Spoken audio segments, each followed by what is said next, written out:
বাসর ঘরে প্রবেশ করে যে এই বইঘুমটা উঠালাম, বউ আমার ছোটখাটো হাতির বাচ্চার মতো সুর করিয়া চিল্লাইয়া বলল, তুই আচমকা নতুন বইয়ের মুখে এমন শুনে আমি হতভম্ব হয়ে গেলাম। তারপর একটু এক্সট্রা নজর লইয়া যেই বইয়ের দিকে তাকাইলাম, হায়রে, এই মহিলারে তো আমি চিনি। নতুন বউ হিসেবে একটু এক্সট্রা কইরা আটা ময়দা সুজি মাখার কারণেই আমার বিশেষজ্ঞ দুইখান চোখ তাহাকে চিনিতে ব্যর্থ হইয়াছে। উড়ি মারে, এই মহিলা তো আগে আমার জীবন টানা টানা কইরা ছাড়ছে, এখন আবার আমার বিয়ে কইরা নিছে আমার সারা জীবন তেনা তেনা করার লাইগা। কথাটা ভাইবাই দুঃখের ঠেলায় অক্করে কাইন্দা লাইছি।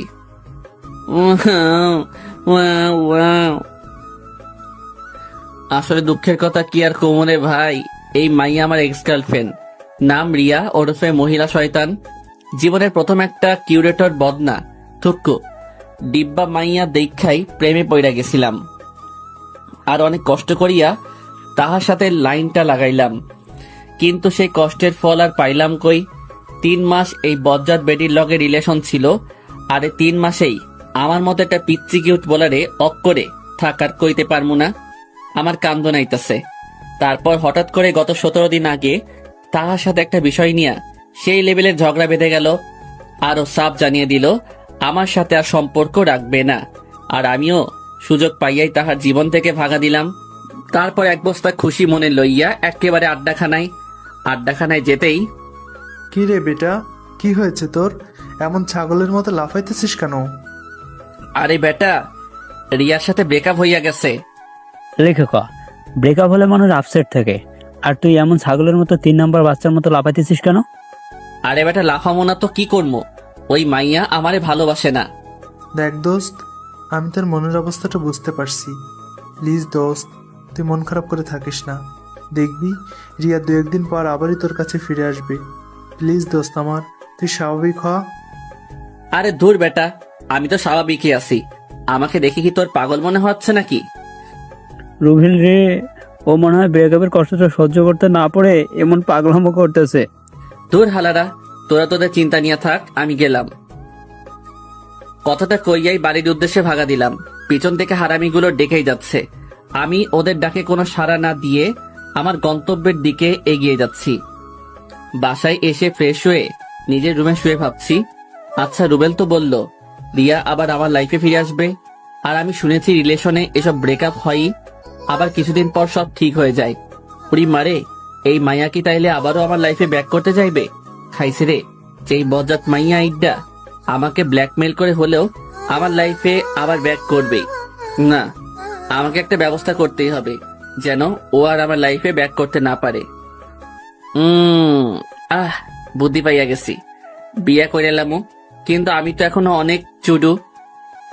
আম্মু আমার বিয়া করাইব তো, নাকি ঠ্যাঙ্গা লইয়া দৌড়ানি দিব? আর বিয়া না করলেও তো রিয়া আবারও আমার লাইফে খাইছে রে। আমি আর ভাবতে পারছি না, যেভাবেই হোক আম্মুকে রাজি করাতেই হবে। এখানে আমার জীবন মরণের প্রশ্ন। আর 7-5 কিছু না ভেবেই ফট কইরা আম্মুর রুমে গিয়ে একেবারে নিষ্পাপ বাচ্চাদের কণ্ঠে সুর তুলিয়া আমার আম্মাজানকে ডাক মারিলাম, আম্মু। আমার দিকে না তাকিয়েই জবাব দিলেন, কি ব্যাপার ছোট মিয়া, এত রস লাগাইয়া ডাক দিতেছো? মতলবটা কি? টাকা লাগবে?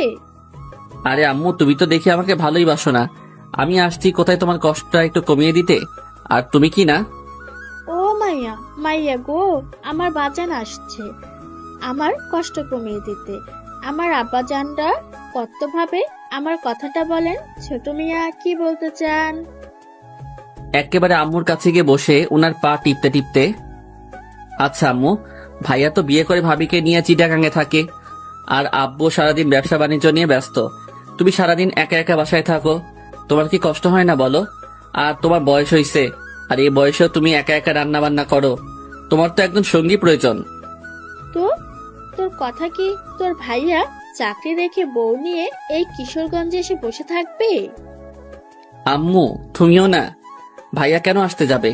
আজব, আমি যে বড় হয়েছি সেটা কারোর চোখেই পড়ে না। মানে? আমার কথা চিন্তা করলেও তো বাসায় আরেকজন মানুষ আনা যায়। এই এই, তোর মাথাটা ঠিক আছে তো? মাত্র অনার্স দ্বিতীয় বর্ষ পড়ুয়া ছেলে নাকি? ছি ছি ছি। তোর মতো ফাজিলের হাড্ডির লগে কোন বেটা তার মাইয়া দিব? সারাদিন ফটং ফটং কইরা বেড়াস। আম্মু থাক, আমার ভুল হইয়া গেছে, আর জীবনেও তোমাদের ভালো চাইতে আসবো না। কথাটা কইয়াই আম্মুর রুম থেকে দ্রুত গতিতে আমার রুমের উদ্দেশ্যে ভাগা দিলাম। দেখ, এত পামটাম মাইরা কোনো লাভ হইল না। রাতে বিছানায় শুয়ে ফেসবুকিং করছিলাম, এমন সময় আম্মু আমার রুমে এসে, কি ব্যাপার ছোট মিয়া, আপনি কি বিজি? না, বিজি থাকবো কেন, কিছু বলবা? আসলে আপনার আব্বুর সাথে আপনার বিয়ের ব্যাপার নিয়ে কথা বললাম। উনিও বললেন বাড়িতে একজন মানুষের প্রয়োজনই, তাই আমিও ভাবলাম আপনার প্রস্তাবটা রাখা যায়। আম্মু, আচ্ছা, তুই কি প্রেম টেম করিস না? একেবারে সেই লেভেলে সাধু সাহিত্যা বললাম। আম্মু, তুমি এটা কি বললা? হ্যাঁ, আমি কেন শুধু শুধু প্রেম করতে যাবো? আমি তোমার পছন্দের মেয়েকেই বিয়ে করব, তাই এসব নিয়ে কোনো দিন ভাবিও নাই। হয়েছে, আর ডায়লগ মারতে হবে না। আকাম্মা, একটা প্রেমও করতে পারিস নাই, আর তোর সাথে কোন মাইয়া প্রেম করতে আসবে? তোর মতো ফাজিল ব্যাডারে কোন মাইয়া পছন্দ করবে? দেখছেন নি কারবারটা? এই মহিলা, তুমি আমার আম্মু না হইলে ইচ্ছা মতো এক গাঁটি কথা শোনাই দিতাম। আম্মু লাগো, তাই কিছু কইলাম না। আম্মু, এটা কিন্তু বেশি হয়ে যাচ্ছে। হয়েছে, আর ঢং করতে হবে না। আমার একটা বান্ধবীর মেয়ে আছে, শুনেছি মেয়েটা খুব লক্ষ্মী। কালকে 12টার দিকে ওখানে যাব, তুই রেডি থাকিস। আম্মু শোনো না, তুমি আব্বুকে নিয়ে দেখে আসো, পছন্দ হলে কথাবার্তা বাঁকা করে আসবা। আমি তোমার পছন্দের মেয়েকেই বিয়ে করব, আমি ওকে একটাবারের জন্য দেখতেও চাইবো না। মানে কি, তুই বিয়ে করবি অথচ তুই মেয়ে দেখবি না? আম্মু, আসলে আমিও দেখতে চাই আমার আম্মুনিটা কেমন মেয়ে আমার জন্য পছন্দ করে। আমি একেবারে বাসর ঘরেই দেখবো। ভাইরে, তারপর বাসর ঘরে আইসা দেখি ওই মাইয়া আর কেউ না, ওইটাই রিয়ানি। বেশি বাল পাকনামি করতে গিয়া নিজে ধরা খাইয়া গেলাম। কথায় আছে না, অতি চালাকের গলায় দড়ি, যেখানে বাঘের ভয় সেখানেই রাত হয়। তারপর আমি রিয়াকে বললাম, ওই সেরি, তুই শেষমেশ আমার ঘাড়ে চাপলি। বইন রে, আমি তোর কি ক্ষতি করছিলাম? কিল্লাই আমার জীবনটারে তেনা তেনা করবি? আমার কাছে এসে আমার মুখের কাছে আঙুল এনে, ওই হারামজাদা, আমি তোর ঘাড়ে চাপতে যাব কেন? তুই আমাকে জেনে শুনে বিয়ে করেছিস। আমি কেন যে আম্মুর কথায় রাজি হয়ে গেলাম। একটাবার দেখলাম না কাকে বিয়ে করছি। ওই হারামজাদা, তুই তো আমাকে বিয়ের আগে দেখছিস, আর সেই জন্যই বিয়ের আগে আমার সাথে দেখা করতে চাসনি। আমার ঠেটা পড়ছে। তোর মতো বজ্জাত মহিলারে বিয়া করতে শয়তানের নানি, তুই আগে আমার জীবনটা শেষ কইরা এখন আবার আমারে বিয়া কইরা নিছস। ওই তোর সমস্যাটা কি? হ্যাঁ, আমার শান্তিতে থাকতে দিবি না? এমন সময় আমাদের দরজায় ঠক ঠক করে কেউ একজন নক করলো। কে? আমি তোমার আম্মা জান, দরজাটা খোলেন। খাইছে রে। আম্মু এই সময় কেন আসলো? আমাদের ঝগড়াঝাটি শুনে ফেললো না তো? আমি মুহূর্তের মধ্যেই এক বালতি দুশ্চিন্তা লইয়া রিয়ার দিকে তাকাতেই দেখি মাইয়া একেবারে অবুঝ বালিকার মতো ইয়া বড় একখান ঘোমটা দিয়া বৈশা আছে। আমি দরজা খোলা মাত্রই আম্মু রুমে ঢুকে, কি ব্যাপার, এত চেঁচামেচি করছিলি কেন? একেবারে সাধু সাইজা বললাম, আম্মু চেঁচামেচি মানে কি বলতেছে সব?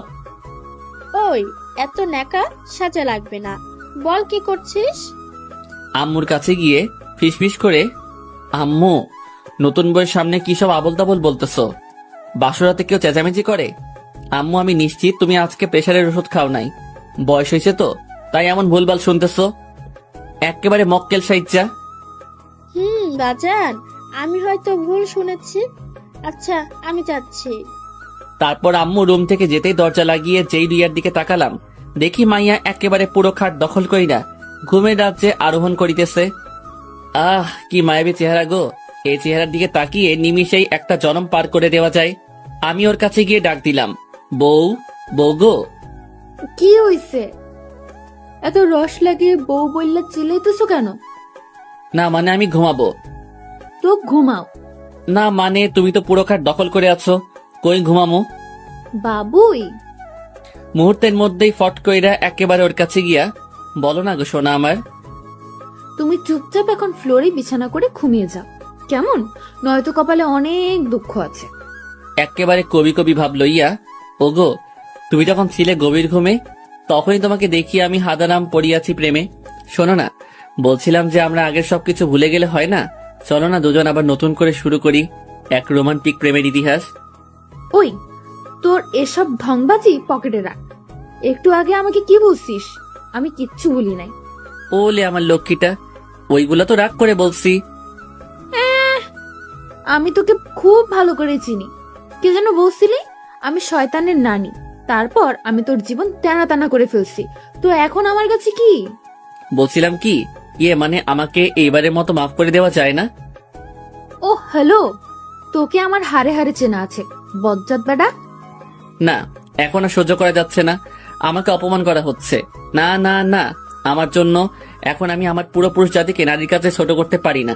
ঝগড়া যখন করেছি আরো করব, তবুও আমাদের পুরুষ জাতিকে নারীর কাছে মাথা নত করতে দেব না ইনশাল্লাহ। ভাইরা আমার, চিল্লাই কন ঠিক কিনা? আসলে একটা কথা কি জানিস, কুকুরের লেজ কখনো সোজা হয় না, তেমনি তোদের মতো কিছু মেয়ে আছে যাদেরকে সম্মান দিলে সেটার মূল্য বুঝে না, বরং এটাকে তোরা পুরুষ জাতির দুর্বলতা ভাবিস। দেখ, আমি এই খাটে ঘুমাবো, তোর ইচ্ছে হলে আমার পাশে ঘুমা, নয়তো নিচেও ঘুমাতে পারেন। কথাটা বলার সাথে সাথেই রিয়া ফট কইরা বিছানা থেকে নেমে গিয়ে হাতে ফল কাটা ছুরিটা নিয়ে আমার দিকে এগোতে লাগলো। উড়ি মারে, আমার ডর করতেছে। বাবু, তুমি ফল কাটা ছুরি নিয়ে এদিকে আসতেছো কেন?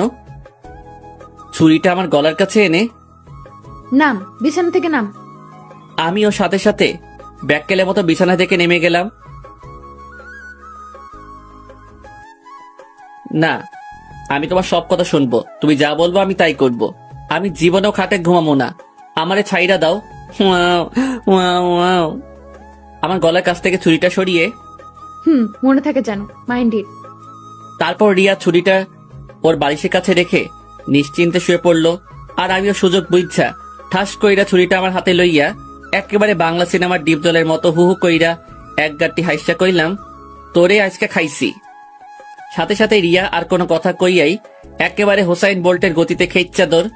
লে খোকা মাইয়া তো দরজা খুইলা বাইরে চইলা গেছে। ঠোঁটের উপর হাতের আঙ্গুল দিয়া মুখখানা চাইপা ধইরা একখান হাসি দিলাম, যেন মুখে মশা ঢুইক্কা না যায়। মাইয়া আমারে ডরাইছে।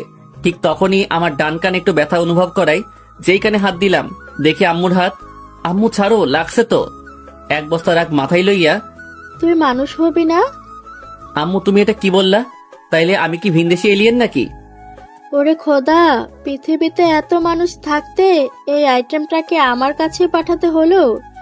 ওই, তুই বৌমাকে মেনে নিচ্ছিস না কেন? প্রবলেমটা কি তোর? এক ডিব্বা রহস্য মাথায় লইয়া, মেনে নিচ্ছি না মানে? তোমার বৌমাই তো আমাকে মেনে নিচ্ছে না। আম্মু, আপনি ওনার কথা বিলিভ করেন না। আমাকে একটু আগে ছুরি দেখিয়ে বলেছে আমাকে নাকি উনি মেরে ফেলবে যদি আমি জোরপূর্বক স্ত্রীর অধিকার চাই। আম্মু দেখেন, ওনার হাতে এখনো ছুরিটা আছে। সাত, তুই এক্ষুনি এই রুম থেকে যা। যাবো মানে? কই যাবো আমি? আমাকে রুম থেকে ধাক্কা দিয়ে বের করে দিয়েই দরজা লাগিয়ে দিয়ে, তোর যেখানে খুশি যা। যা শালা, এখন কি করবো? তারপর বাধ্য হয়ে আব্বুর রুমে গেলাম। আমাকে দেখা মাত্রই, তা বাপধন, এই বাসরে তো কি আকাম করছেন আপনি যে সোজা আমার কাছেই ট্রান্সফার হতে হলো? আব্বু, আমারে আম্মু জোর কইরা বাসা থেকে তাড়াই দিছে। তুমি প্লিজ আম্মুর একটু বুঝাইয়া বলো। আব্বাজান, আমি বলি কি, তুমি চুপচাপ এখন আমার পাশে শুয়ে পড়ো, সকালে যা করার করব। মানে কি? আজকে আমার বাসর রাত। দেখো বাপধন, দেশের ক্ষমতা এখন শেখ হাসিনার হাতে। আমরা পুরুষ একটু নির্যাতিত হবই, মেনে নে বাপধন, মেনে নে। শেষমেশ কোনো উপায় না পাইয়া আম্মু যখন মোর বউ লইয়া আমারে আব্বুর লগে থুইয়া মনে সুখে ঘুমাই যায়, ফাইটা যায়, বুকটা ফাইটা যায়, এই গানটা গাইতে গাইতে ঘুমাইয়া গেলাম। পরের দিন সকালে ঘুম ভাঙলো কয়েকটা সারের চেঁচামেচিতে। চোখ খুলতেই দেখি এইগুলা কোনো জীবন্ত সার নয়, আমার পরাণের হারামি বন্ধু ওরফে ভন্ডুগুলা। কি ব্যাপার? এই সাত সকালে তোরা আমার বাসায় কোন দুঃখে? পরের দিন সকালে ঘুম ভাঙলো কয়েকটা সারের চেঁচামেচিতে। চোখ খুলতেই দেখি এইগুলা কোনো জীবন্ত সার নয়, আমার পরাণের হারামি বন্ধু ওরফে ভন্ডুগুলা। কি ব্যাপার? এই সাত সকালে তোরা আমার বাসায় কোন দুঃখে? তোরে কালাইতে আসছি। কেন? আমি কি তোর বইনরে লইয়া ভাগা দিছি নাকি? হারামজাদাই একা একা বিয়ে করে নিলে আমাদের একটা বড় জানানোর প্রয়োজন মনে করলি না? ভাইরে, হঠাৎ করে হয়ে গিয়েছে। বিলিভ কর দোস্ত, আমি নিজেই জানতাম না যে তখন আমার বিয়ে। তোর সব ঢপবাজিতে আমাদেরকে গলাতে পারবি না। দে, এখন আমাদের ট্রিটটা দে। লে খোকা, ট্রিট এটা আবার কি? মাম্মা, এসব ন্যাকামো রাইখা চুপচাপ আমাদের ভলিউমটা দিয়ে দাও, নয়তো নয়তো কি? নয়তো তোমার বইয়ের কাছে এই নিয়ে বিনিয়ে অনেক কাহিনী কয়া দিমো, পরে ঠেলা বুঝবা। তো জানা। তারপর আমি মনে মনে বললাম, একটাবার চেহারা খান দেখলে এমনিতেই ঠান্ডা হয়ে যাবি। মুহূর্তের মধ্যে দুইটা একেবারে ভিলেনের মতো ভাব লইয়া কইল, আব্বে তোর বউ কই? আমার রুমেই আছে, যাও। 2 মিনিট পর হারামি দুইটা বদনা দুঃখ মনে লইয়া আমার কাছে ফিরিয়া আসিয়া কইল, মামা, কেমনি কি রিয়া তোর বউ? ভাইরে, সবই আমার বাল পাকনামির ফল। তারপর হারামি গুলারে সব কাহিনী খুইল্লা কইলাম। তাহলে এখন কি করবি? রিয়া তোকে মেনেও নিচ্ছে না। আরে দোস্ত, সময় নে, মেয়ে মানুষের মন, একটু মিষ্টি মিষ্টি কথা বলবি, মাঝে মাঝে সারপ্রাইজ দিবি, ওর ছোট ছোট আবদারগুলো পূরণ করবি, ব্যাস কাজ হয়ে যাবে। দূর, আরে বেটা, মেনে নেওয়াটা জরুরি না, কিন্তু ও তো আমাকে সারাক্ষণই প্যারা দেয়। আমি না প্যারা সহ্য করতে পারি না। আচ্ছা দোস্ত, টেনশন করিস না, সব ঠিক হয়ে যাবে। আমাদের এখন যেতে হবে। সে কি, নাস্তা করে যা। না রে দোস্ত, বড় অপুর শরীরটা অনেক খারাপ, ওনাকে এখন দেখতে যাব। ও আচ্ছা, তাহলে যা, আর আপুর কি অবস্থা সেটা জানাস। তারপর রুবেল আর হাবিব চলে যাওয়ার পর আমি একটু বাইরে হাঁটতে বের হলাম। বলে রাখা ভালো যে অতিরিক্ত গরমের কারণে আমি লুঙ্গি পরে বের হয়েছিলাম। রাস্তায় একা একা হাঁটতেছি আর গান গাইতেছি। ভালোই ছিলাম আমি হাঙ্গা কইরা, এখন আমি কান্দি বইয়া বইয়া। এমন সময় পাশে এক ভ্যান চালক ডাক দিয়ে বলল, বাবা, আমার ভ্যানটা ধাক্কা দিয়ে উঠাইয়া দিবা। তাকিয়ে দেখি ভ্যানের একটা চাকা ভাঙ্গায় পড়ে আটকে গেছে। লোকটা মোটামুটি বৃদ্ধ, তাই একা তার পক্ষে এই ভ্যানটা উঠানোর সামর্থ্য নেই। আমিও একটু মানবতা দেখিয়ে ধাক্কা দিয়ে উঠিয়ে দিলাম।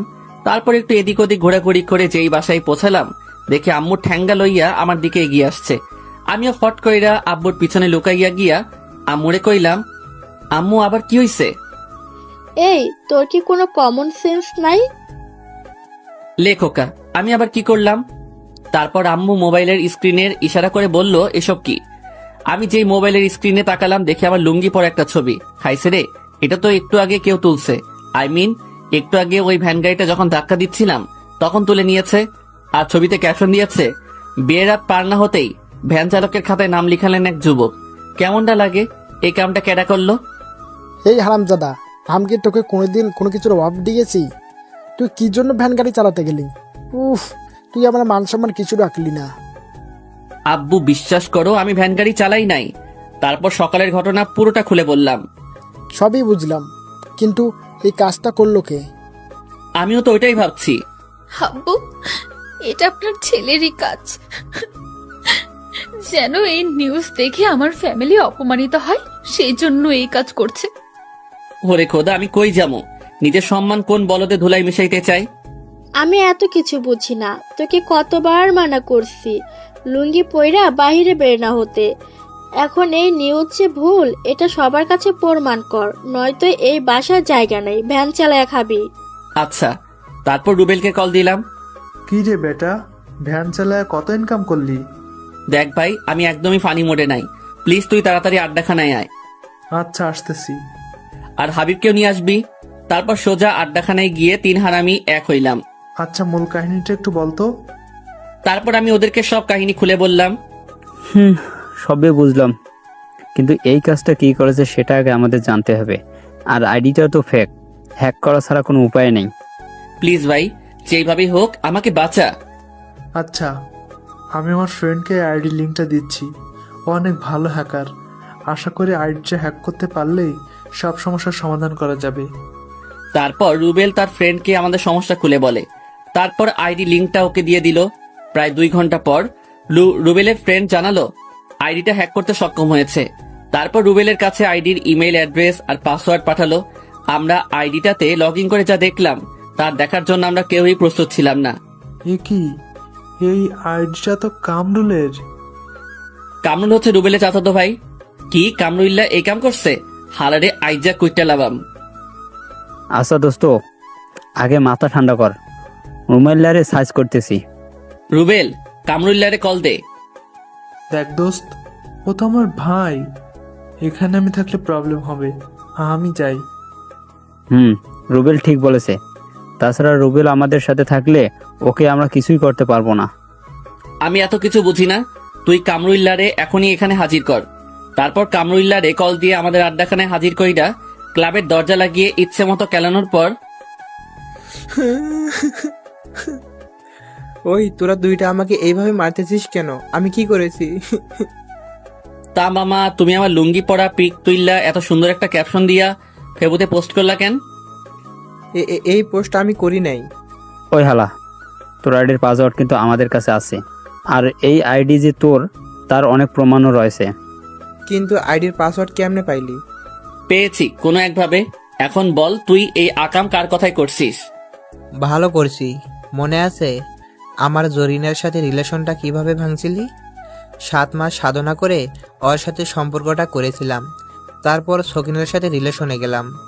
3 মাস আগে ওই রিলেশনটা কিভাবে ভাঙছিলি মনে আছে? গত 3 মাস আগে বাজারের দিকে যাচ্ছিলাম, তখনই খেয়াল করলাম কামরুল্লাহ চকিনার সাথে বৈশা মনের সুখে প্রেম চালাইয়া যাইতেছে। আমি কামরুলকে জিজ্ঞেস করলাম, মামা কি অবস্থা? হালাই তার গার্লফ্রেন্ডের সামনে এমন ভাব লইল যেন আমাকেও চেনেই না। তারপর কামরুলের গার্লফ্রেন্ড সকিনা কামরুলকে জিজ্ঞাসা করলো, বাবু এই হ্যান্ডুটা কে গো? আর সাথে সাথেই কামরুল্লাহ কইল, আরে এলাকার পোলা, মাঝে মাঝে হেল্প করি, তাই যেখানে আমাকে দেখে একটু সম্মান করে আর কি। আমি মনে মনে কইলাম, দেখছনি কারবারটা, হালাই ওর গার্লফ্রেন্ডের সামনে আমরা ছোট করছে, দাঁড়া তোরে বাসটা দিতেছি। তারপর যেই ভাবা সেই কাজ, কামরুল্লাহ রে ওর গার্লফ্রেন্ডের সামনে কিছু ভাষণ শুনাইয়া দিলাম। কিরে কামরুল্লাহ, তোর মধ্যে কি একটু মনুষ্যত্ব নাই? কয়েক মাস আগে জরিনার লাইফটা শেষ করলি, মায়াডা এখন ওপারে যাবে। তারপর গেলি মর্জিনার লাইফে, এখন মর্জিনারে নদীর পাড়ে দাঁড় করিয়ে রেখে এখানে আরেক মাইয়ার লগে টাঙ্কি মারস। আর কয়টা মাইয়ার জীবন এভাবে নষ্ট করবি? মর্জিনা নদীর পাড়ে দাঁড়িয়ে আছে, আমি আসার সময় তোর কথা জিজ্ঞেস করছিল, ভালো হ। কথাগুলো এক নিমিষে কইয়াই প্যান্টের পকেটে হাত ঢুকাইয়া থুক্কু। তখন লুঙ্গি পরা ছিলাম, লুঙ্গির এক কোনা কাঁধের উপর তুইলা এক বালতি খুশি মনে লইয়া একেবারে তামিল সিনেমার নায়কদের মতো স্টাইল কইরা ওই স্থান থেকে ভাগা দিলাম। আর ততক্ষণে কামরুল আর সকিনার প্রেম কাহিনী ইতিহাসের স্মৃতির পাতায় স্থান করিয়া লইল। দেখ ভাই, ওই ঘটনার জন্য আমি সত্যি লজ্জিত, কিন্তু হালা তুই আমারে সবার কাছে এইভাবে ছোট করতে পারলি? তুই তো আমার ল্যাংটা কালের দোস্ত ছিলি, তুই একটা মাইয়ার জন্য আমার উপর প্রতিশোধ নিতে পারলি? আসলে আমি এই কাজটার প্রতিশোধ নেওয়ার জন্য করি নাই, আসলে তোর বউ রিয়ার কথায় আমি এই কাজটা করেছি। রিয়ার কথায় তুই সাদকে এইভাবে ছোট করতে পারলি? ওই হারামজাদা, রিয়া তোরে কত টাকা দিয়েছে? আজব, টাকার জন্য কেউ এসব করে নাকি? রিয়া বলছে এই কাজটা করতে পারলে ফুলটুসির সাথে আমার লাইনটা করিয়ে দেবে, তাই করেছি। কামরুল্লার মুখে এই কথাটা শোনা মাত্রই আর এক মুহূর্ত দেরি না কইরা আমি আর হাবিব আবারও আধা ঘন্টা এই হালারে কেলাইলাম। তারপর ওর গুলটুমার্কা চেহারাটার কয়েকটা ছবি তুইলা ওর এই আইডিতেই, যে আইডিতে আমার লুঙ্গি বড় ছবিটা পোস্ট করেছিল, ওর ছবিগুলো পোস্ট কইরা ক্যাপশন দিলাম, সাদ ভাইয়ার নামে মিথ্যা গুজব ছড়ানোর পর আমার বর্তমান অবস্থা। তারপর কয়েক বস্তা রাগ মাথায় লইয়া বাসার উদ্দেশ্যে রওনা হলাম। না, রিয়াকে আজকে একটা শিক্ষা দিয়েই ছাড়বো, হারামজাদি বহুত বাইরে গেছে। তারপর বাসায় প্রবেশ করে যেই আমার রুমে ঢুকলাম, রিয়ারে দেখা তো ভাই আমি অক করে কাইত হইয়া গেছি। ভাইরে, আমার পছন্দের কালার ব্ল্যাক কালারের শাড়ি পরছে, তার উপর আবার হাতে লাল চুড়ি, খোলা চুল, গায়ে নুপুর। এই ভাই, এই মাইয়াকে আমার ক্লাস খাওয়াইতে মাইরা লইমনি। রিয়াকে দেখা মাত্রই আমার বস্তার বস্তা রাগ মুহূর্তের মধ্যেই রকেটবিহীন মঙ্গল গ্রহে ভাঙা দিল। তারপর গান গাওয়া শুরু করলাম, আখ খেতে ছাগল বন্দি, জলে বন্দি মাছ, নারীর প্রেমে পুরুষ বন্দি, ঘোড়ায় 12 মাস। ও কি গো আমার মন ভালা না। এই কুখ্যাত গানটা গাইতে গাইতে একেবারে ছাদে চলে আসলাম। ছাদে বসে গল্প লিখছিলাম, এমন সময় রিয়া এসে বলল, কি মিস্টার, খাবেন না? আচ্ছা ভাই, তুই চাষটা কি বলতো? মানে কি, আবারও ঝগড়া করবা? ভাই, তোর প্রবলেমটা কি? তুই কামরুল্লারে দিয়া আমার এমন ব্যাড পিক ফেসবুকে তো পাবলিশ করলি কেন? আপলোড করছি, ভালো করছি, আরো করমু। তুই কি যেন বলছিলি? আমি তোর জীবন তেনা তেনা কইরা দিছি। এখন বুঝবি কত ধানে কত চাল। প্যারা যে কি সেটা টের পাবি। সবে মাত্র তো শুরু। কথাগুলো বলেই রিয়া ছাদ থেকে নিচে চলে যেতে লাগলো, আর আমি মদনের মতো নিজের গালে নিজেই থাপ্পড় দিয়া কইলাম, সাদ ভাই তুই গেলি। তারপর এক বালতি সমবেদনা মনে লইয়া নিচে গেলাম খাবার খাওয়ার জন্য। খাওয়া দাওয়া শেষ করে রুমে গিয়ে একটু বিশ্রাম নিতেছি, এমন সময় আব্বু আর আম্মু আমার রুমে আসলো। তোমরা? আচ্ছা তুই কি চাস বল তো? তখন তো বিয়ের জন্য পাগল হয়ে গিয়েছিলি, এখন বৌমাকে মেনে নিচ্ছিস না কেন? আম্মু সত্য বলতেছি, আমি রিয়াকে মেনে নিলেও ও আমাকে মেনে নিচ্ছে না। কি? নিজের দোষ এখন বৌমার উপর চাপাচ্ছিস? লজ্জা করে না তোর? আব্বুর মাথায় হাত দিয়ে বলতেছি, আম্মু আমি সত্যি। এতটুকু বলতে আব্বু ফট কইরা আমার থেকে 3 ফিট দূরে গিয়ে কইল, ওই তুই একদম আমার মাথায় হাত দিয়ে কসম বলবি না। আমি এই অল্প বয়সে মরতে চাই না। ওরে মারো মুঝে মারো। আচ্ছা আম্মু রিয়া কোথায়? কিচেনে আছে। কেন? আমি আম্মুর কথার কোনো জবাব না দিয়েই কিচেনে চলে গেলাম। তারপর রিয়ার কাছে গিয়ে নরম গলায় বললাম, রিয়া বল। আমি তোমার সব কথা শুনবো, কখনো তোমার কথার অবাধ্য হব না। প্লিজ আব্বু আম্মুকে ম্যানেজ করো। এই তো লক্ষ্মী ছেলের মতো কথা।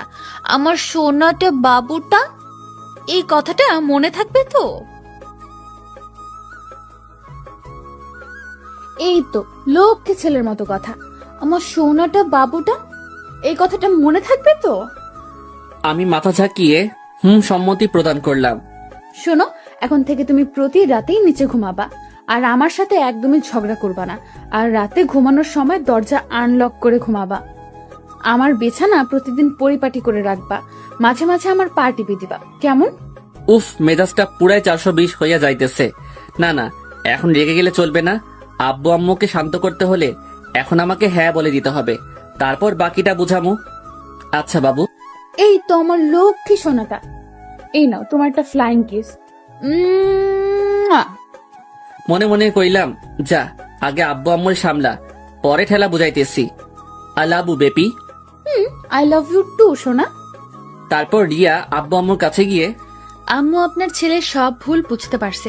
প্লিজ আপনারা ওকে আর কোনো প্রেশার ক্রিয়েট করেন না। আসলে অনেক ভালো একটা ছেলে, ওর প্রতি আমার কোনো অভিযোগ নেই।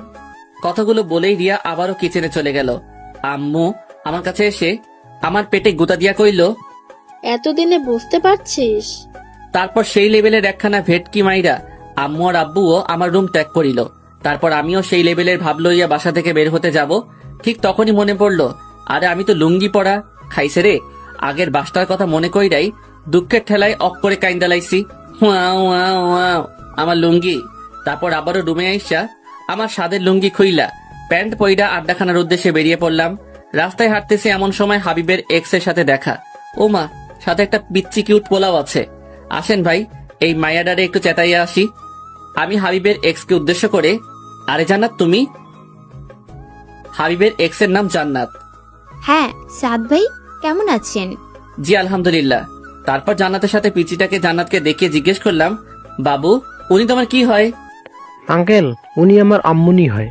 আরে বেটা, উনি তোর আম্মু হইলে আমারে ভাই ক ভাই, কারণ আমার বন্ধু তোর আম্মুর বাবু ছিল। ওমা তাই? তাহলে তো তুমি আমার ভাইয়াই হও। এক বালতি রাগ মাথায় লইয়া এই, আপনি কখনোই শুধরাবেন না। ঠিক তখনই একটা ভুড়িওয়ালা পাবলিক আইসা জান্নাতকে জিজ্ঞেস করলো, জানু কি হয়েছে? না জানো, তেমন কিছু না। জানা তোমার বর নাকি? জি ভাইয়া। আর হ্যাঁ, আমার বর মোটেও আপনার ফ্রেন্ডের মতো না। আমাকে একটু অবহেলা করে না, সবসময় ছায়ার মতো আমার সাথে থাকে। ও হাগু করতে গেলেও সাথে যায় নাকি? কথাটা কইয়াই খেচ্চা দৌড়, আর পিছন থেকে জান্নাত ঝড়ের বেগে গালাগাল দিয়ে যেতে লাগলো। তোর কপালে বউয়ের আদর নেই। তোর বউ তোরে দিয়া ঘরের কাজ করাবে। হারামি কুত্তা ইতর। সব কথাগুলো মিলায় নিস। একটু দাঁড়াইয়া কইলাম, তাতেও সমস্যা নাই, তোমারটার মতো অমন ভুড়িওয়ালা না হইলেই হয়। কথাটা কইয়াই আবারও দৌড় লাগাইলাম। প্রায় 3.5 মিনিট দৌড়ানোর পর আড্ডাখানায় পৌঁছালাম। কি রে বেটা, এমন ভাবে হাঁপাচ্ছিস কেন? আরে বেটা বলিস না, আসার সময় হাবিবের এক্স এর সাথে দেখা, তারই একটু চেতাইয়ে আসলাম। হাবিবের এক্সের কথাটা বলতেই লক্ষ্য করলাম হাবিবের মুখটা একটু মলিন হয়ে গেল। হাই রে, বেচারা হয়তো ইমোশনালি আপসেট হয়ে গেছে। হাবিবের পাশে বসে ওর পিঠে হাত বুলাতে বুলাতে, দোস্ত প্লিজ মন খারাপ করিস না, দেখিস তোকে জান্নাতের থেকে অনেক ভালো মেয়ে বিয়ে করাবো। আরে বেটা, আমি আমার জন্য আপসেট হই নাই, ভাবতেছি জান্নাতের বরের কথা। বেচারা কত কষ্টে না জানি আছে। কি ভাবলাম আর কি হইল। তারপর হারামিগুলোর সাথে কিছুক্ষণ আড্ডা দিয়ে সন্ধ্যায় বাসায় ফিরলাম। রুমে বসে ফেসবুক করছিলাম, এমন সময় রিয়া রুমে এসে বলল, বাবুই, এবার লক্ষ্মী ছেলের মতো আমার বিছানা করে ফেলো তো। জি আমাকে বলছেন? ওই হারামজাদা, কথা কানে যায় না, বিছানা কর, নয়তো আন্টিকে উল্টা পাল্টা বলে তোকে বাস খাওয়াবো। তুই সবসময় আম্মুর কাছে এমন মিথ্যা বলে আমাকে বকা খাওয়াও?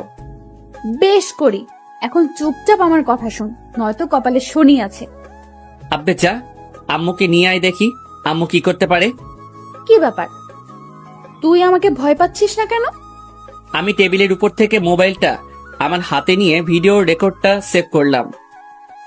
ভয় তো এবার তুই পাবি। তুই এতক্ষণ আমার কথা ভিডিও করছিলি? জি ম্যাম, আপনার সব কাহিনী আমার এই মোবাইলটাতে রেকর্ড হয়ে গেছে। মানে তুমি কিন্তু এটা ঠিক করো নাই। আমি তো তোমার সাথে ওসব মজা করে করতাম। আচ্ছা বাবু, তাহলে এখন আমিও মজা করে আম্মুকে এই ভিডিওটা দেখাই গিয়ে। কথাটা বলেই বিছানা থেকে উঠে আম্মু রুমের দিকে যাওয়ার জন্য যেই পা বাড়ালাম, তখনই রিয়া আমার হাত চেপে ধরে। প্লিজ অমনটা করো না, উনি আমাকে খারাপ ভাববে। ও মা, তাহলে আমাকে যখন খারাপ ভাবে তখন কি আমার কষ্ট হয় না? প্লিজ আমাকে মাফ করে দাও, আমি তো তোমার বউ। তুমি কি আমাকে সবার কাছে ছোট করতে চাও? আমি রিয়ার একেবারে কাছে গিয়ে ওর গালে আঙ্গুল দিয়ে স্পর্শ করে, আচ্ছা সোনা, এই ভিডিওটা কাউকে দেখাবো না, কিন্তু এখন থেকে আমি যা বলবো তোমাকে তাই করতে হবে। আর তুমি এখন থেকে নিচে ঘুমাবা। এবার লক্ষ্মী মেয়ের মতো আমার পাটা টিপে দাও তো। দেখো, এটা কিন্তু একদম ঠিক হচ্ছে না। তাহলে ভিডিওটা দেখাই গিয়ে। আরে অমন করো কেন? আচ্ছা দিচ্ছি তো। সুন্দরী ভাইয়ার হাতে পা টিপানোর মজাই আলাদা। উফ, প্রচুর ভাল লাগছে। এমন রুমে আম্মু এসে, এই তোর কি কোনো বুদ্ধি শুদ্ধি নাই, নতুন বইয়ের হাতে পাটি পাচ্ছিস? আরে আম্মু তুমি আর বইলো না, তোমার বৌমাকে এত করে বললাম যে তুমি নতুন বউ, আমার পা টিপলে কেমন দেখায়।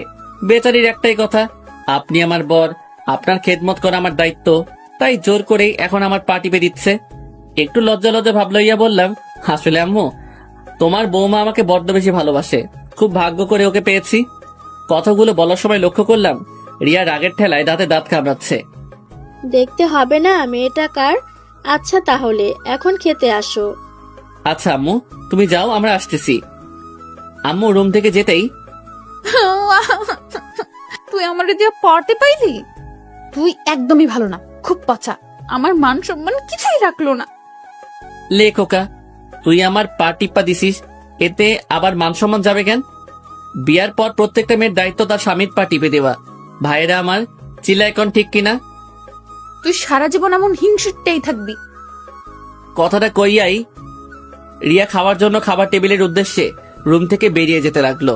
চেতিস না বইন, আমি হাসা কথাই কইছি। এই যে পাঠকগণ, আপনারা একটু বইয়া জিরাইয়া লন, আমি খাইয়া আইতাছি। আর হ্যাঁ, আজকে খাওয়ার জন্য আপনাদের সাধবো না, অন্য একদিন খাওয়া মনে। এই কথাটা আমি মনে মনে কইতাছি, আপনারা শুনেন না কেমন? বাল খাওয়ামু আপনাগরে। এত পাবলিক খাওয়াইলে আমার আব্বাজানের পকেট ফাঁকা হইয়া যাইব। তারপর খাওয়া দাওয়া শেষ কইরা রুমে আসতেই রিয়ারে কইলাম, বাবু আমার বিছানাটা করে দাও তো। রিয়া এক বাটি রাগ লইয়া যেই আমার দিকে তাকাইলো, তখন আমিও মোবাইলটা নাড়াচাড়া কইরা তাকে দেখানো মাত্রই এক বদ্দা সমবেদনা আর এক বালতি রাগ মাথায় লইয়া বিছানাটা কোনোভাবে করেই সে নিচে বিছানা করে শুয়ে পড়লো। তারপর আমিও খুশিতে গদগদ করতে করতে কখন যে ঘুমিয়ে পড়লাম নিজে জানি না। রাত প্রায় 2টা, অকারণেই ঘুমটা ভেঙে গেল। হঠাৎ করেই কেন যেন রিয়ার দিকে আমার চোখটা আটকে গেল। মনের মধ্যে অজানা এক শিহরণে ভেতরটা কেমন যেন কেঁপে উঠল। চারিদিকে শুনশান নীরবতা। সত্যি কথা বলতে আমাদের এই রাতটা আমাদের ব্রহ্মাকেও অন্যরকম রূপ ধারণ করে দেয়। একদিন বিখ্যাত কবিদের মুখে শুনেছি, ঘুমন্ত অবস্থায় মেয়েদের নাকি অনেকটা অস্পর্শীর মতো লাগে, কিন্তু ঘুমন্ত অবস্থায় একটা মেয়ের চেহারায় যে এতটা মায়া যুক্ত হয় সেটা হয়তো আমরা নিজ চোখে না দেখলে বিশ্বাসই করতে পারবো না। ব্রহ্মাণ্ডের সকল মায়া যেন তার চেহারায় বিধাতা ঢেলে দিয়েছেন। হুট করে লক্ষ্য করলাম রিয়া একটু অতিরিক্ত ঠান্ডার কারণে গুটিসুটি বেড়ে শুয়ে আছে। তারপর বিছানা থেকে চাদরটা নিয়ে ওর গায়ের উপর দিয়ে ওর কপালটা একটা চুমু এঁকে দিলাম।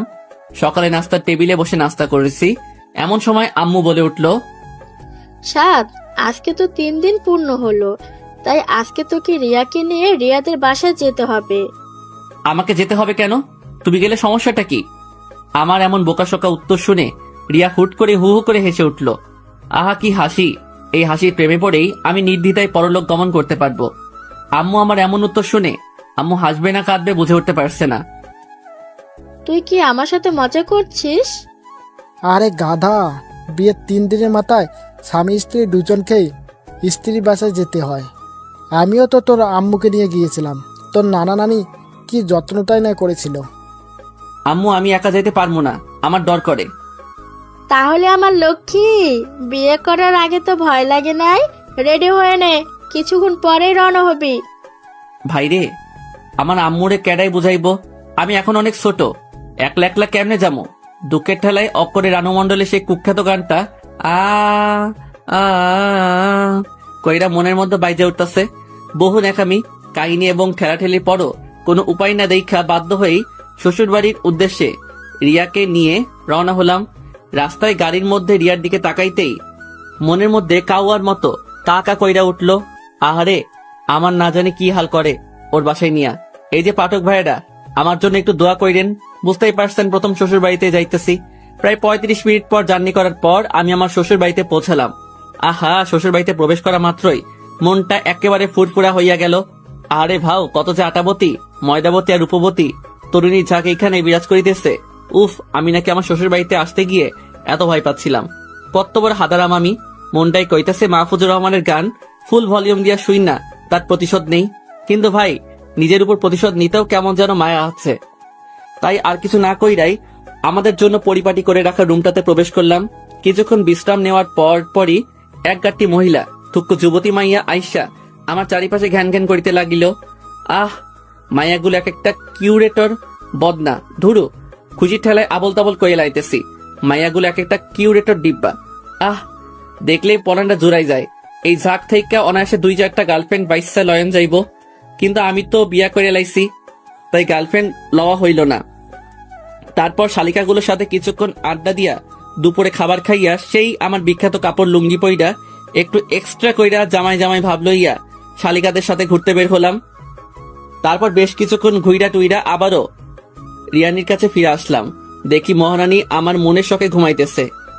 আমি আস্তে আস্তে রিয়ার কাছে গিয়ে ওর গালে হাত দিয়ে স্পর্শ করতেই ফট কইরা রিয়া উঠে বসেই, এই, তুই আমাকে টাচ করলি কেন? তোর মতলবটা কি? লে খোকা, তুমি না ঘুমিয়েছিলা? কি? তার মানে তুই আমার ঘুমের সময় আমার অসহায়ত্বের সুযোগ নেস? তুই আমার এত বড় সর্বনাশ কেমনে করলি? বিশ্বাস করো বইন, আমি তোরে কিচ্ছু করি নাই। তোর বিশ্বাস না হইলে পাঠকগণকে জিজ্ঞেস কর। যা শালা, করোনা ভাইরাসের কারণে 3 ফুট দূরত্ব বজায় রাখার কথা শুনেছি, কিন্তু 4 ফুট দূরত্ব কেন? দিয়া ঠাস কইরা বালিশ দিয়া আমার মাথায় মাইরা, তোর গবেষণা নিয়ে তুই থাক, আমি গেলাম। কথাটা কইয়াই রিয়া রুম থেকে ভাগা দিল। আর আমিও দুঃখের ঠেলায় চুপচাপ বিছানায় শুইয়া রানু মণ্ডলের গানটা শুনতে শুনতে ঘুমাইয়া গেলাম।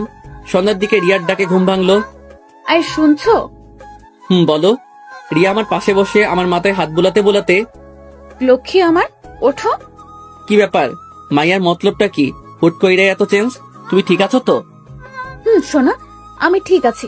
তুমি ফ্রেশ হয়ে একটু বাইরে আসো। আমার নানু আর মামা মামি এসেছে তোমাকে দেখার জন্য। দেখছনি কারবারটা? আচ্ছা তুমি যাও, আমি আসতেছি।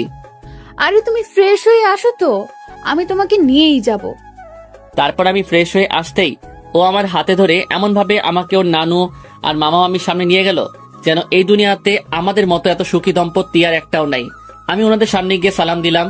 সবাই আমার সালামের উত্তর দিয়ে আমাকে নানান প্রশ্ন করতে শুরু করলো, আর আমিও হাদারামের মতো ওনাদের বিরক্তিকর প্রশ্নের উত্তর দিয়ে যাচ্ছি। তারপর ওনাদের সাথে কথা শেষ করে রুমে এসে বিশ্রাম নিচ্ছিলাম। এমন সময় রিয়া এসে বলল, বাবুই চলো, খাবার টেবিলে তোমার জন্য সবাই অপেক্ষা করছে। তারপর সোজা খাবার টেবিলে গিয়ে বসলাম। তা বাবা, তোমার এখন কোনো অসুবিধা হচ্ছে না তো? না না আব্বা, কোনো অসুবিধা হচ্ছে না।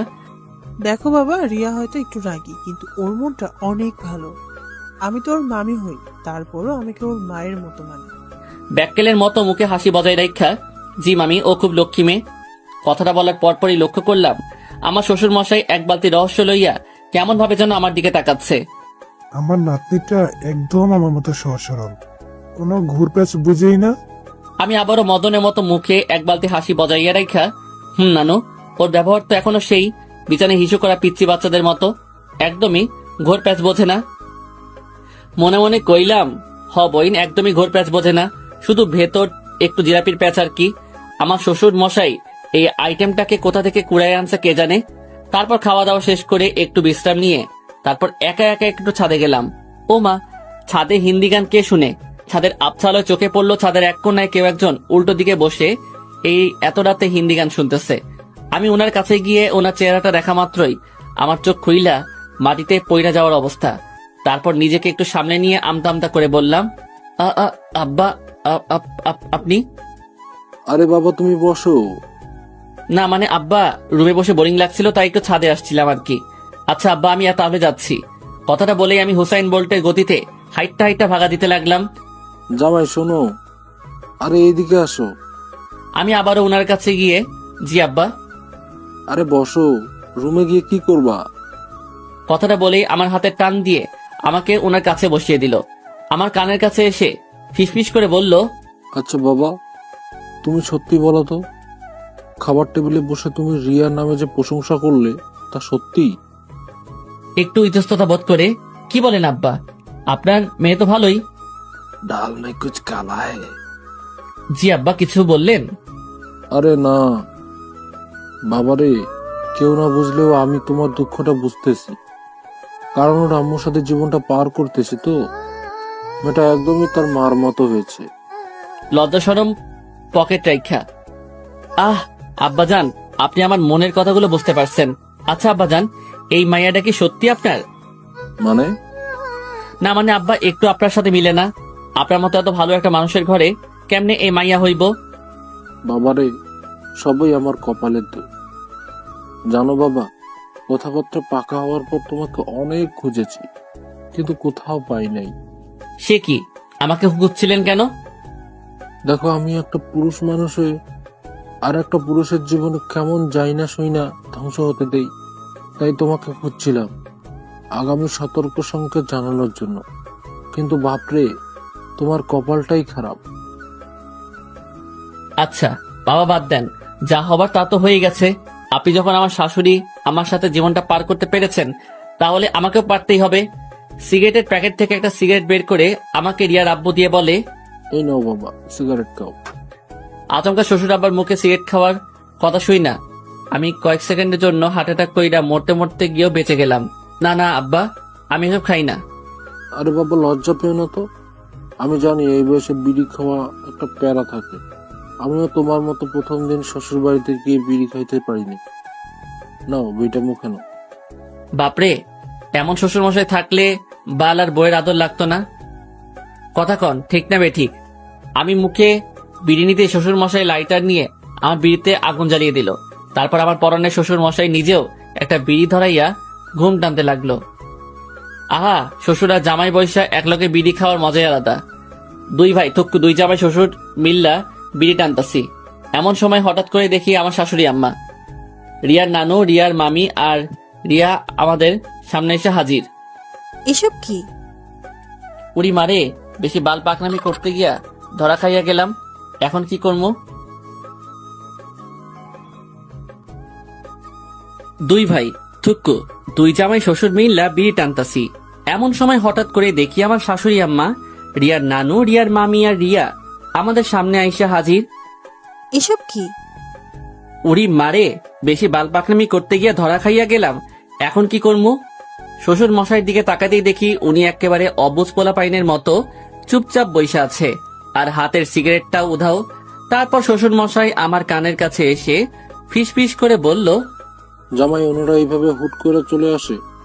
আমার পূর্বের অভিজ্ঞতা আছে বলে আমি সিগারেটটাও উধাও করে দিয়েছি। এখন তুমি একটা কিছু বলে ওনাদের সান্ত্বনা দিয়ে দাও। এই, তোমার কি কোনোদিনও বুদ্ধি শুদ্ধি হবে না? লুকিয়ে লুকিয়ে সিগারেট খাও ভালো কথা, এখন আবার জামাইকে নিয়ে খাচ্ছ। লজ্জা শরম কি আকাশে উঠাইছো? এই রে, এখন কি কমু? আমার শ্বশুর মশাইয়ের সাথে সাথে আমার মান সম্মানও তো মঙ্গল গ্রহে পাড়ি জমাইতেছে। এই রে, বুদ্ধি পাইয়া গেছি। আম্মা, আপনি আসলে ব্যাপার যেমন ভাবছেন ব্যাপারটা কিন্তু তেমন না। আপনার বুঝতে একটু ভুল হচ্ছে। আসলে আমার বাসায় বসে বোরিং লাগছিল, তাই একটু ছাদে আসছিলাম। আয়শা দেখি আব্বা মনের সুখ স্মোক করতেছে। এখন আপনি বলেন, উনি তো আমার আব্বা, আমি কেমনে যাই না শুই না উনারে মৃত্যুর মুখে ঠেলে দেই? আর আপনিও তো এখনো যথেষ্ট যুবতী, উনার কিছু হয়ে গেলে আপনার কি হইব? তাই উনার হাত থেকে বিড়িটা নিয়ে আমি উনাকে বুঝাইতেছি যে এটা আমাদের কোনো উপকার করে না, শুধুমাত্র অপকার ছাড়া। এইটা খাইলে ক্যান্সারের ঝুঁকি রয়েছে। মুহূর্তের মধ্যে খেয়াল করলাম আমার শাশুড়ি আম্মা আমার কাছে এসে আমার মাথায় হাত বুলাচ্ছে। বাবা, তুমি তোমার আব্বার একটু ভালো করে বোঝাও, উনি তো আমার কথা শুনতেই চায় না। আব্বা, আব্বা গো, আপনার যদি কিছু হইয়া যায় তাইলে আমি আব্বা কারে কমু? আপনি আমারে কথা দেন, আপনি আর বিড়ি খাইবেন না। আচ্ছা বাজান, আমি আর বিড়ি খামো না। তুমি আমার চোখ খুইলা দিছ। তুমি আমার মাইয়া জামাই না, তুমি আমার আব্বা। কথাটা কইয়াই আমারে জড়াইয়া ধইরা ওয়াও ওয়াও কান্না করাইয়া দিছে। তারপর কান্নাকাটি শেষ কইরা সবাইরে নিয়া ছাদ থেকে নামতে যাব, ঠিক তখনই আমার মহামান্য শ্বশুর মশাই আমার কানের কাছে এসে ফিসফিস করে বলল, জামাই তুমি কিন্তু হেব্বি টাউটা আছো।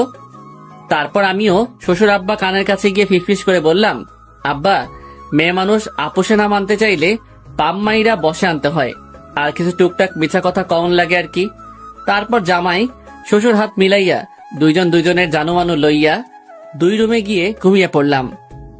পরের দিন সকালে নাস্তা করে 2 জামাই শ্বশুর বেরিয়ে পড়লাম। জামাই, তোমার শাশুড়ি কালকে সারা রাত তোমার প্রশংসা শুধু কইরা গেছে। আব্বা, আমি কার মেয়ের জামাই সেটা দেখতে হইব না? আমি আপনার ধারাটা বজায় রাখবো না?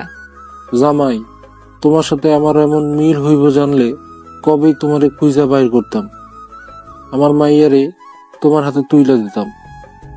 আব্বা, আপনার মতো এমন একটা শ্বশুর আমার মতো প্রত্যেকটা আপডেট পোলাপাইন আশা করে।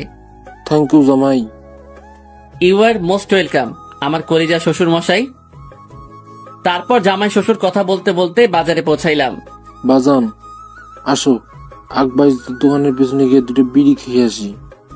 আরে আব্বা, আপনি বিড়ি খাওয়ার জায়গাও রেডি কইরা রাখছেন? মনে মনে কয়েকবার চিল্লায় কইলাম, শ্বশুর মশাই জিন্দাবাদ। আরে বাবা, একটা সেফটির বিষয় আছে না, আমি তো লুকাইয়া খাই, নয়তো তোমার শাশুড়ি জানলে পরে কেয়ামতের আলামত দেখাইবে। আব্বা, বুঝতে পারছি। তারপর বিড়ি খাওয়া শেষ কইরা 2 জন মিলে আবারও বাড়িতে চলে আসলাম। রাতে বিছানায় শুয়ে ফেসবুকিং করছিলাম। এমন সময় রিয়া এসে বলল, এই তুমি আম্মুকে কি উল্টাপাল্টা বলছো? আম্মু আমাকে বকা দিচ্ছে কেন? লেখুকা, আমি কখন আম্মারে কি কইলাম? তুমি আম্মুকে কেন বলছো আমি তোমার যত্ন করি না? ও মা, তা আমি কি মিথ্যা কথা বলছি নাকি? দেখো, আমি কোনো ঝামেলা করতে চাই না, তুমি আর এসব আম্মুকে বলবা না। মামা বাড়ির আবদার, সত্যি কথা বললেই দোষ, তা আমারে মেনে নিলেই তো পারো। আমি না তোমার মতো ছেলেকে কখনোই মেনে নেব না। এ ভাই শোন, তোর মতো পেতনি যে আমার মতো এমন কিউট একটা পোলা পাইছস, ওইটাই তোর 7 জন্মের ভাগ্য। আবার মুখে মুখে তর্ক করে। উফ, আমি না তোমার সাথে আর কথা বলতে চাচ্ছি না। তো আমি কি কথা কইবা চাইতেছি নাকি? এই লক্ষ্মী, শোনো না, দেখো তুমি এসব আম্মুর কাছে বললে আম্মু কি ভাববে? আমার অসম্মান হয় না বলো? এই তো এখন ঠিক আছে, এমন মিষ্টি করে বললেই তো পারো। এমন চিল্লাইয়া কইলে তোমার কথা শুনতে মন চায়। আচ্ছা ঘুমাও। মনে মনে কমু নাকি, আরো বেশি কইরা কমু। আমার বাসায় আম্মুর কাছে আমার প্রেস্টিজ লিক করছিলি না, এখন ঠেলা বুঝামু। তারপর দেখতে দেখতে বেশ কয়েকদিন পার হয়ে গেল। আজকে একটু পরেই আমি আমার পরনের শ্বশুর মশাইকে ছেড়ে আমার বাড়িতে তাহার মাইয়াডারে লইয়া পাড়ি জমামু। বাজান, তোমারে খুব মিস করব, সময় পেলে তোমার আব্বার কাছে চলে আসবা। আব্বা গো, আমিও আপনাকে খুব মিস করব। ভালো থাকবেন আর নিজের শরীরের যত্ন নিবেন। তারপর সবাইকে বিদায় জানিয়ে শ্বশুর বাড়ি থেকে আমার বাড়ির উদ্দেশ্যে রওনা হলাম। বাড়িতে পৌঁছে ফ্রেশ হয়ে কিছুক্ষণ বিশ্রাম নিয়ে আবারও আড্ডাখানায় গিয়ে যোগ দিলাম। আড্ডাখানায় যেতেই, কি রে মাম্মা, শ্বশুর বাড়ির খাবার খেয়ে তো মোটা হয়ে গেছিস। আরে বেটা, শ্বশুর বাড়িতে যেই যত্নটা করছে, আগে জানলে ল্যাংটা কালে বিয়ে করে নিতাম। বলিস কি মামা? কমুনা। বুঝতে পারছি, ওই ছাড়া খায়া ফিট হয়ে গেছস। বেটা আমারে কি তোর ব্যাককেল মনে হয় নাকি? বউকে আরো উল্টো বাস দিয়ে আনছি। এখন আমার বাসায় গিয়ে দেখবি বউ আমার একেবারে তারের লাহান সোজা হইয়া গেছে। হয়েছে, তোর চাপা রাখ, দেখমু গিয়ে কেমন সোজা করছস। তারপর হারামিগুলার সাথে কিছুক্ষণ আড্ডা দিয়ে রাতে বাসায় ফিরলাম। তারপর রাতের খাবার শেষ করে রুমে আসতেই স্যার, তোমাকে আমার কিছু বলার ছিল। বলো। দেখ, আমরা দুজন দুজনকে সহ্য করতে পারি না, সব সময় ঝগড়া বিবাদ লেগেই থাকে। যেখানে স্বামী স্ত্রী একে একজনের বিপদে আপদে পাশে দাঁড়ায়, সেখানে আমরা ব্যস্ত থাকি একজন আরেকজনের বিপদের কারণ হওয়ার জন্য। সেটা ঠিকই বলছো। স্যার, আমরা হয়তো কখনোই একসাথে হ্যাপি থাকতে পারবো না। আচ্ছা, আমরা চাইলেই তো সবকিছু ভুলে গিয়ে আবারও নতুন করে শুরু করতে পারি। সেটা সম্ভব না, কারণ আমরা দুজনেই একই ক্যাটাগরির। আচ্ছা ঠিক আছে, আমি আর কখনো তোমার সাথে অকারণে ঝগড়া করব না, কখনো তোমার কষ্টের কারণ হব না। না স্যার, এটা বলা যতটা সহজ, করা ততটাই কঠিন। তাহলে তুমি কি বলতে চাচ্ছ? স্যার, আমাকে ভুল বোঝো না, আমি তোমার সাথে থাকতে পারবো না। মানে আমি ডিভোর্স চাই। রিয়ার মুখে এই কথাটা শোনা মাত্রই আমি বাকরুদ্ধ হয়ে গেলাম। তারপর নিজেকে কিছুটা স্বাভাবিক করে নিয়ে বললাম, তো তুমি আমার সাথে মজা করছো তাই না? না, আমি তোমার সাথে মোটেও মজা করছি না। আচ্ছা, আমি তো বলেছি আমি আর তোমার কষ্টের কারণ হব না, আর তোমাকে কখনো কোনো ধরনের প্রেশার ক্রিয়েট করব না। আচ্ছা, আমি ভুল করে থাকলে প্লিজ মাফ করে দাও। দেখো স্যার, এসব বলে আর কোনো লাভ হবে না। আমি তোমাকে চাই না, সেটা একবার বোঝার চেষ্টা করো। রিয়া, আমি নিচে ঘুমাবো, তোমার সাথে কখনো বাজে ব্যবহার করব না, প্লিজ রিয়া। দেখো, আমার আম্মু তোমায় অনেক ভালোবাসে, আমি ওনাকে কি জবাব দেব? উনি অনেক কষ্ট পাবে, প্লিজ রিয়া। উফ স্যার, তুমি বুঝতে চাচ্ছ না কেন? তোমার সাথে থাকাটা আমার পক্ষে সম্ভব না। আচ্ছা, অনেক রাত হয়েছে, এখন ঘুমাও, আমরা সকালে কথা বলি। কি যেন ভেবে বললো রিয়া। আচ্ছা ঠিক আছে, ঘুমাও। না, তুমি ঘুমাও, আমি একটু বাইরে যাব। কথাটা বলার সাথে সাথে রিয়া কিছু না বলে চুপচাপ শুয়ে পড়লো। আর আমি বাইরে এসে করিডোরে দাঁড়িয়ে ভাবছি আমার ভুলটা কোথায়। আচ্ছা, আমি তো ওকে বলেছি আমি আর ওকে বিরক্ত করব না, তবুও ও বুঝতে চাচ্ছে না কেন? আমার নিজের জন্য এতটা কষ্ট হচ্ছে না, তবে আমি আমার ফ্যামিলিকে কি জবাব দেব? কি বলবো আম্মুকে? কথাগুলো ভাবতে ভাবতেই চোখের কোণ থেকে কয়েক ফোঁটা জল গড়িয়ে পড়লো। তারপর রুমে গিয়ে একটু ঘুমানোর চেষ্টা করলাম, কিন্তু চোখের পাতাটা কোনোভাবেই এক করতে পারছি না। বুকের ভেতরটার ভয়ানক তীব্র যন্ত্রণায় ছটফট করছি। রিয়ার দিকে তাকিয়ে দেখি ও নিশ্চিন্তে ঘুমাচ্ছে। খুব ইচ্ছে করছে ওর মায়া মাখা মুখটায় একটা সুখের পরশ এগে দিয়ে খুব করে বলতে, প্লিজ তুমি আমাকে ছেড়ে যেও না। আচ্ছা, হঠাৎ ওর ছেড়ে যাওয়ার কথায় আমি এত কষ্ট পাচ্ছি কেন? আমি কি তাকে সত্যি সত্যি ভালোবেসে ফেলেছি? না, কিছুই বুঝে উঠতে পারছি না। সকালে রিয়া নাস্তা করে রুমে আসতেই বললাম, রিয়া রেডি হয়ে নাও, উকিলের কাছে যাব তোমার ডিভোর্সের জন্য। ভেবেছিলাম কথাটা শোনার পর রিয়া কিছুটা শকড হবে, কিন্তু তেমন কিছুই ঘটলো না। উল্টো ও স্বাভাবিক স্বরে বলল, আমি রেডি হয়ে নিচ্ছি, তুমি নাস্তা করবা না? না, বাইরে খেয়ে নিব, তুমি রেডি হয়ে নাও।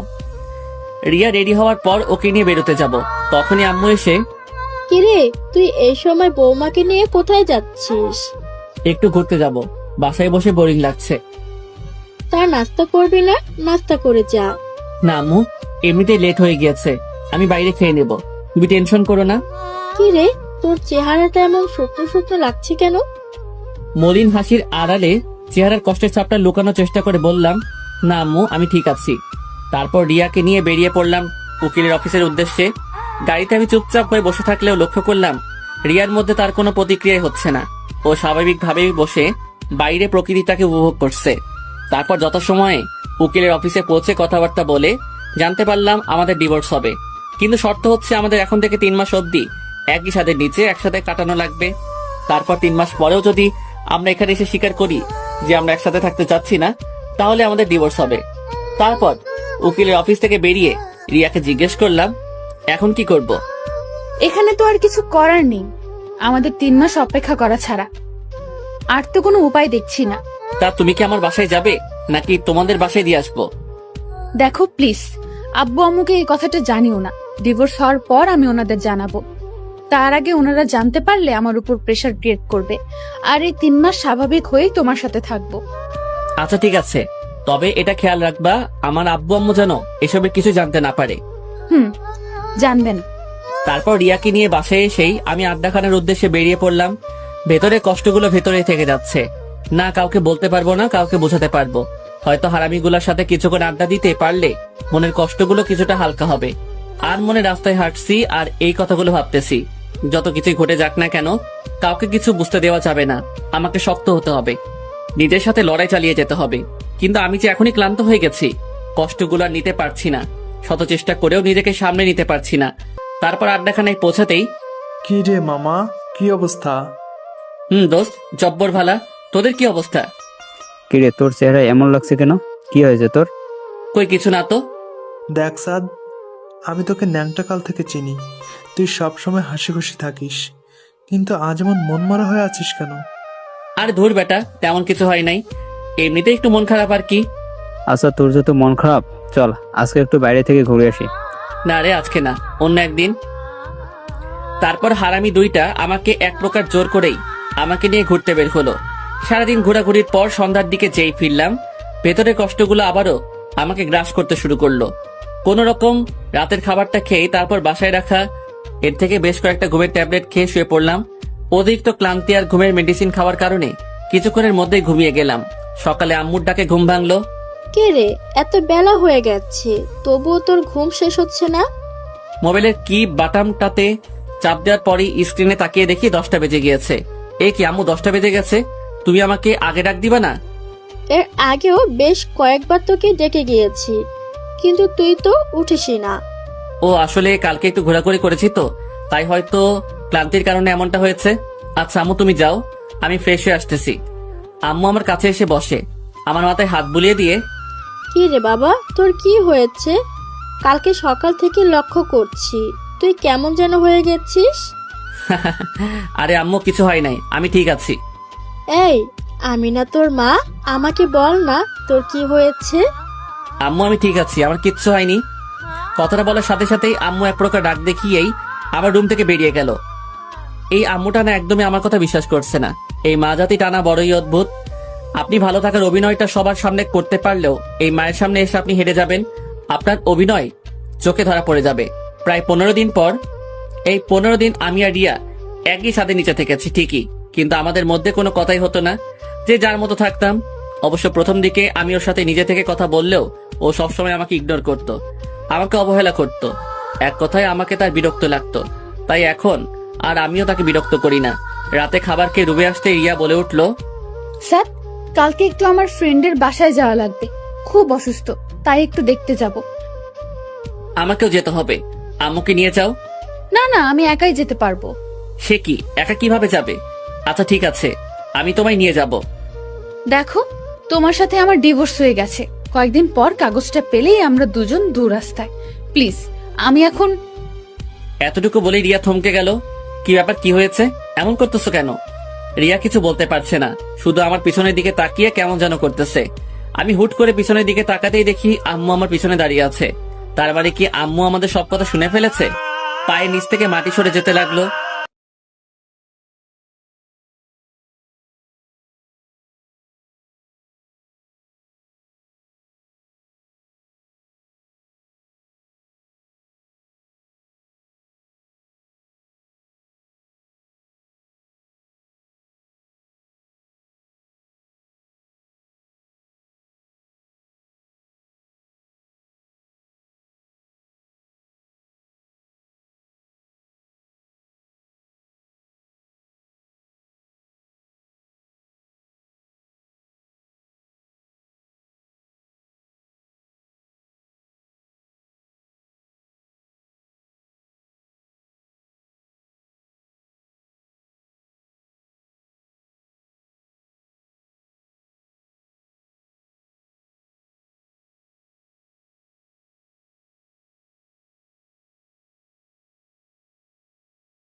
না, আম্মু কিছুক্ষণ চুপ থেকে বলে, আচ্ছা, তবে এটা ঠিক করছিস না।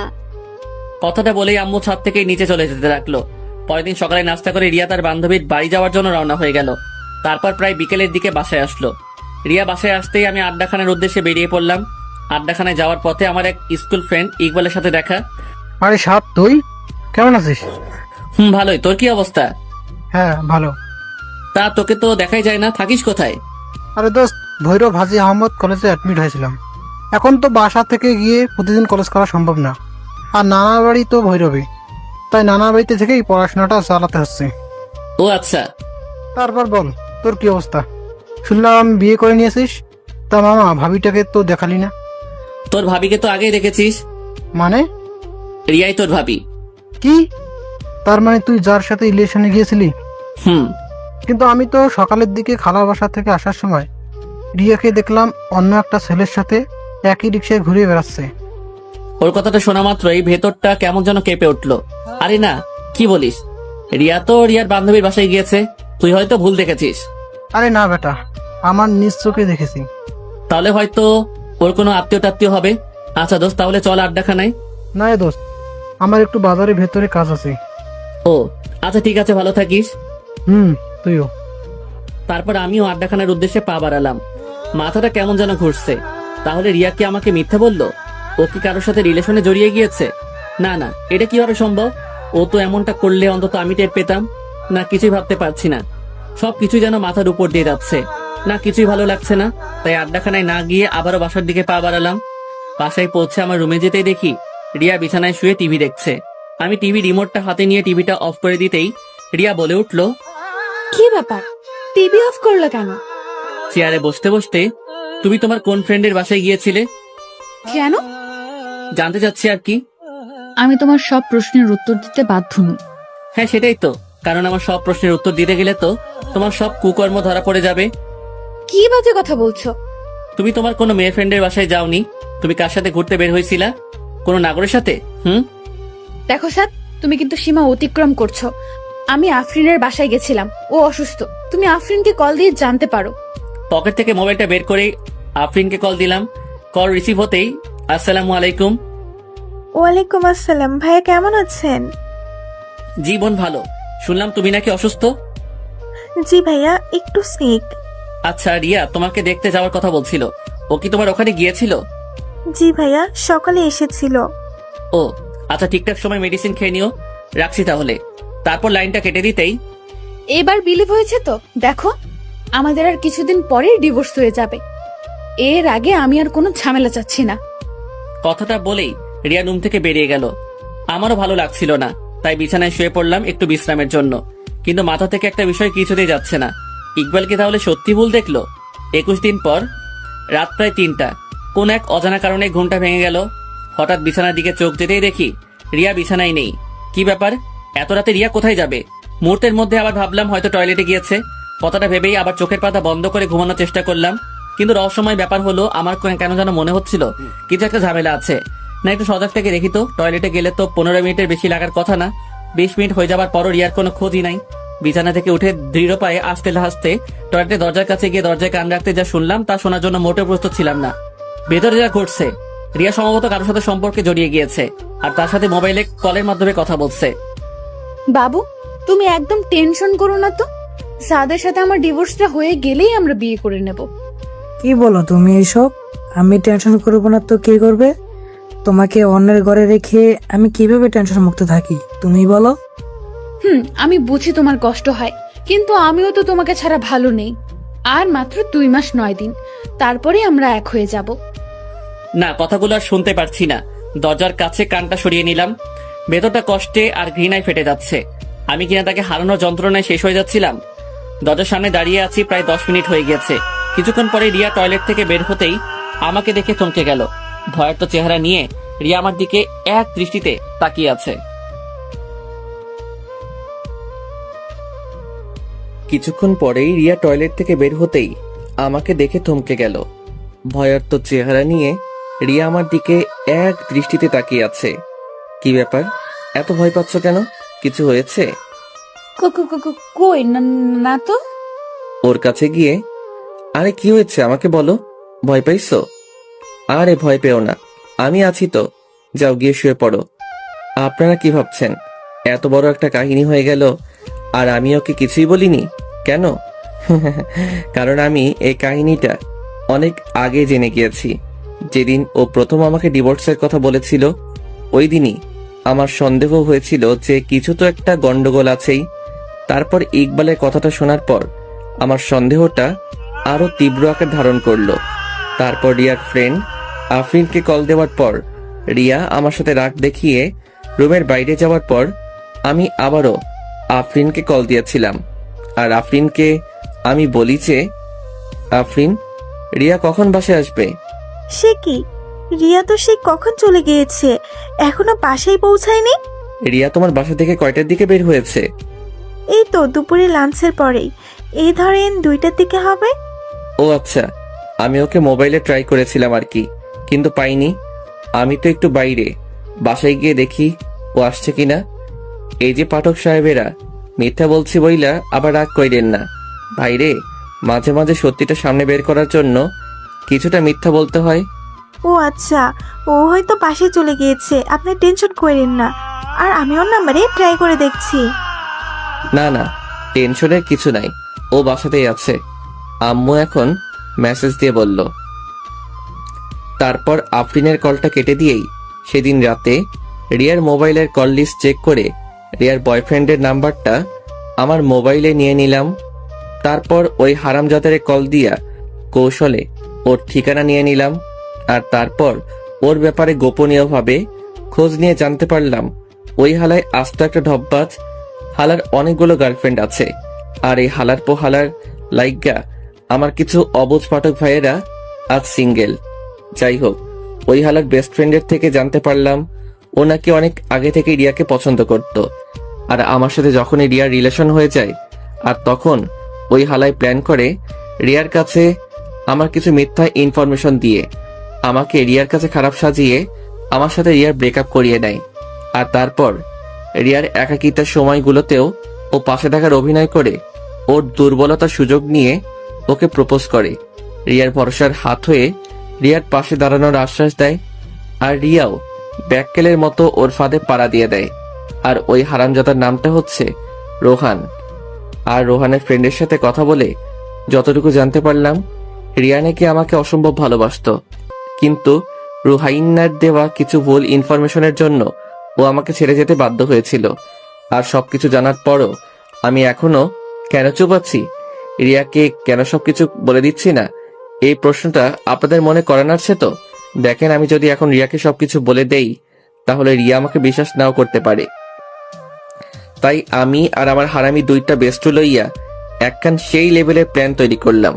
আর আমাদের প্ল্যানটা হচ্ছে, রোহান যখনই তার অন্য গার্লফ্রেন্ডের সাথে মিট করতে যাবে তখনই সরাসরি রিয়াকে সেখানে যে কোনো উপায়ে হাজির করে ওই হালার আসল রূপটা রিয়ার সামনে লাইভ উপস্থাপন করব।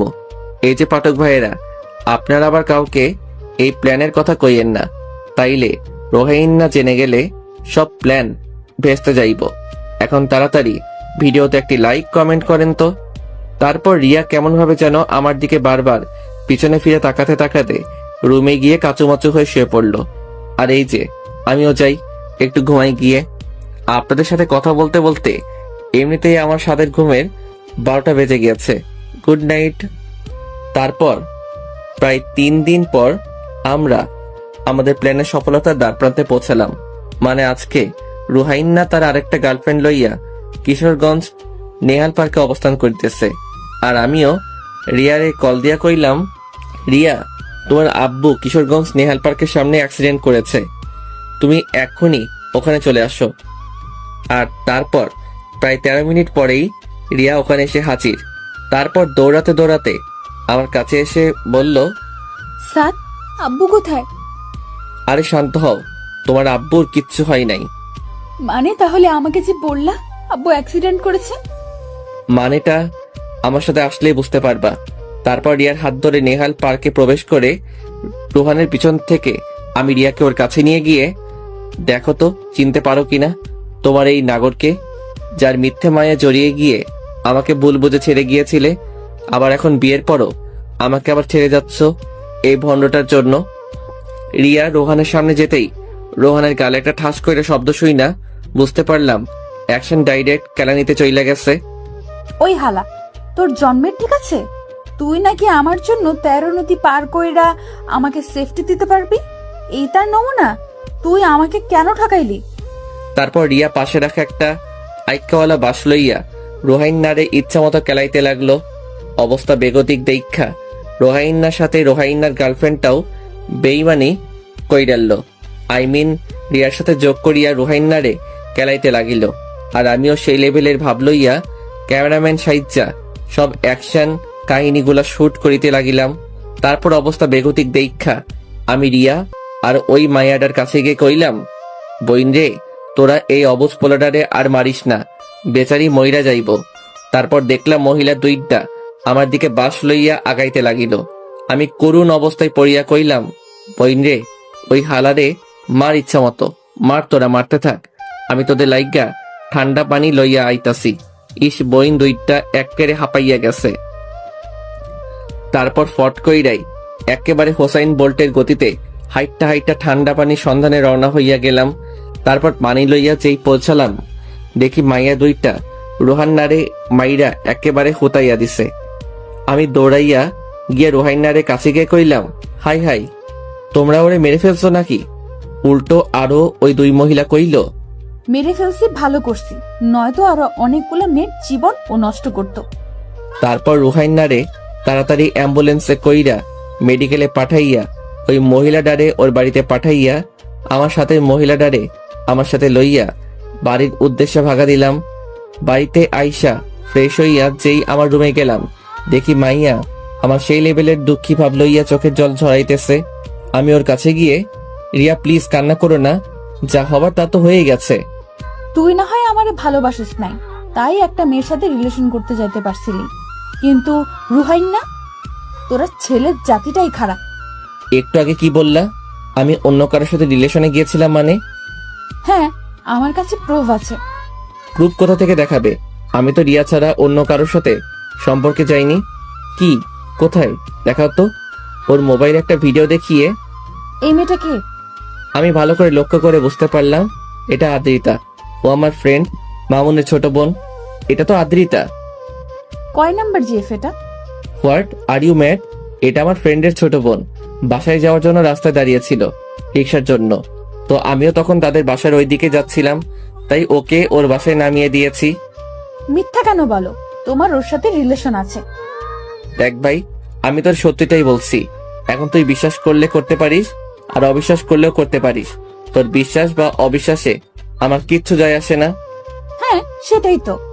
আমি তোমার লাইফে না থাকলেও তো তোমার কিচ্ছু হবে না। তোমার তো আবার অভাব নাই। মুখ সামনে কথা বলবা। আমি আর সবার মতো একজনকে রেখে আরেকজনকে সামলাতে জানি না। ও, তা এখন আমি রিলেশনে গিয়েছি তাতেই দোষ? আর তুমি যে রাস্তায় বসে তোমার নিউ জিএফ অনিতাকে আমাদের বিয়ের 9 দিন পরও নিজের হাতে ফুচকা খাইয়ে দিয়েছ। ওর মুখে এই কথাটা শোনা মাত্রই আর নিজেকে সামলে রাখতে পারলাম না। ওর গালে একটা কষিয়ে থাপ্পড় বসিয়ে দিলাম। গালে হাত দিয়ে আমার দিকে অবাক হয়ে তাকিয়ে চোখের কোণে পানি টলমল করছে। তুমি? হ্যাঁ, আমি অনেক সহ্য করছি তোমার ফালতু বকবকানি, মিথ্যা অপবাদ। আর কত দিবা? আমার লাইফটা তুমি বরবাদ করে দিয়েছ। আনিতা আমার ভাগ্নি হয়, ও মাত্র ক্লাস 6-এ পড়ে, আর তুমি ওকেও রেহাই দিলা না। একটা মানুষের মনের চিন্তাধারা যে এতটা নীচ আর জঘন্য হতে পারে তা আমার ভাবা ছিল না। আর শুনো, আমি এই রিয়া ছাড়া আর অন্য কাউকে মন দিতে পারিনি, তাই অন্য কারোর সাথে সম্পর্কেও জড়াতে পারিনি। তুমি আদ্রিতা আর আনিতার সাথে কথা বলে দেখতে পারো, আর এই দুজনেই তোমার কথা খুব ভালোভাবে জানে, আর তারা এও জানে তুমি আমার বিবাহিতা স্ত্রী। কি? তাহলে আফরিনও আমার সাথে বেইমানি করলো? মানে? চলো এক্ষুনি আফরিনের বাসায় যাব। তোমার প্রয়োজন থাকলে তুমি যাও, আমি যেতে পারবো না। আমার হাতটা ছেড়ে দিয়ে। ও, তার মানে তোমার মনে ভেজাল আছে, তাই তুমি যেতে চাচ্ছ না। আচ্ছা ঠিক আছে, চলো। তারপর রিয়াকে নিয়ে বাইকে করে সোজা আফরিনের বাসার উদ্দেশ্যে রওনা হলাম। প্রায় 10 মিনিট পর আফরিনের বাসায় পৌঁছে কলিং বেল চাপ দিতেই আফরিন দরজা খুলে আমাদের দুজনকে একসাথে দেখে কিছুটা ভয় পেয়ে গেল। রিয়া, এই সময় তুই? আমাকে তো আসার আগে জানালিও না। আচ্ছা, তোমার শরীরের অবস্থা এখন কেমন? জি ভাইয়া, ভালো। কি রে আফরিন, ঘরে আসতে বলবি না? হ্যাঁ, সে কি, ঘরে আয়। তারপর আমি আর রিয়া আফরিনের ঘরে যেতেই রিয়া আফরিনকে জিজ্ঞেস করলো, আফরিন, তোর হাজবেন্ড কোথায়? ও তো অফিসে একটু বাইরে গিয়েছে। ও দেখ আফরিন, তুই অসুস্থ, তাই তোকে কোনো প্রেশার ক্রিয়েট করতে চাচ্ছি না। তুই শুধু এতটুকু বলে দে যে আমি তোর কি ক্ষতি করেছি। যার জন্যে আমাকে তুই এত বড় শাস্তি দিলি? আমি আবার কি করলাম? তুই গত মাসে আমাকে কয়েকটা ছবি দেখিয়েছিলি যেখানে সাদ অনিতাকে ফুচকা খাইয়ে দিচ্ছে, আর তুই এও বলেছিলি যে সাদের সাথে নাকি অনিতার সম্পর্ক আছে, আর এটা তুই অনিতার মুখ থেকেই জেনেছিলি। আফরিন চুপচাপ হয়ে নিচের দিকে তাকিয়ে বসে আছে। কি ব্যাপার, কিছু বলছিস না যে? তুই আমার সাথে এটা কেমনে পারলি? অন্তত তুই তো জানতিস আমি সাদকে কতটা ভালোবাসতাম। ওর সাথে সম্পর্কে যাওয়ার কিছুদিন পরই রোহান আমাকে আজে বাজে কিছু মিথ্যা নাটক সাজিয়ে আমার কাছে সাদকে খারাপ বানিয়ে আমাকে সাদের জীবন থেকে সরিয়ে দিয়েছিল। ভেবেছিলাম বিয়ের পর অন্তত সাদকে আমি আমার রূপের জালে ফাঁসিয়ে আমার প্রেমে ফেলে দিব। ভাবতাম অন্য কারোর সাথে রিলেশন বিয়ের আগে করেছে, বিয়ের পর তো অনেকেই আছে যারা ভালো হয়ে যায়। অথচ দেখ, সাদ কিন্তু আমি ছাড়া কখনো কারোর সাথে রিলেশনে যায়নি। এই ছেলেটা আমার সুখের জন্য সব করেছে, আর বিনিময়ে আমি তাকে শুধু কষ্টই দিয়েছি। তুই জানিস আফরিন, ও আমাকে কতটা ভালোবাসে। দেখ না, আমি আমাদের বিয়ের 9 দিনের মাথায় যখন আমাকে জানিয়েছিলি সাদ অনিতার সাথে রিলেশন করে, তারপর আবারও আমার কাছ থেকে মন ভেঙে গেল। জানিস, অনেক কান্না করেছি সেদিন। যেদিন মানুষটাকে এতটা ভালোবাসি সেই মানুষটার কাছেই নিচে থেকে ডিভোর্স চেয়েছি, আর ও আমার সুখের জন্য আমাকে ডিভোর্স দিতেও রাজি হয়েছে। আজ ওর আম্মুর কাছে এই দোষ নিজের ঘাড়ে চাপিয়ে আমাকে ওর আম্মুর কাছে ভালো মেয়ে হিসেবে রেখে দিয়েছে। অথচ দেখ, ওর আম্মু এই কারণে আর ওর সাথে কথা বলা বন্ধ করে দিয়েছে। একটা মানুষকে আর কত কষ্ট দেওয়া যায়।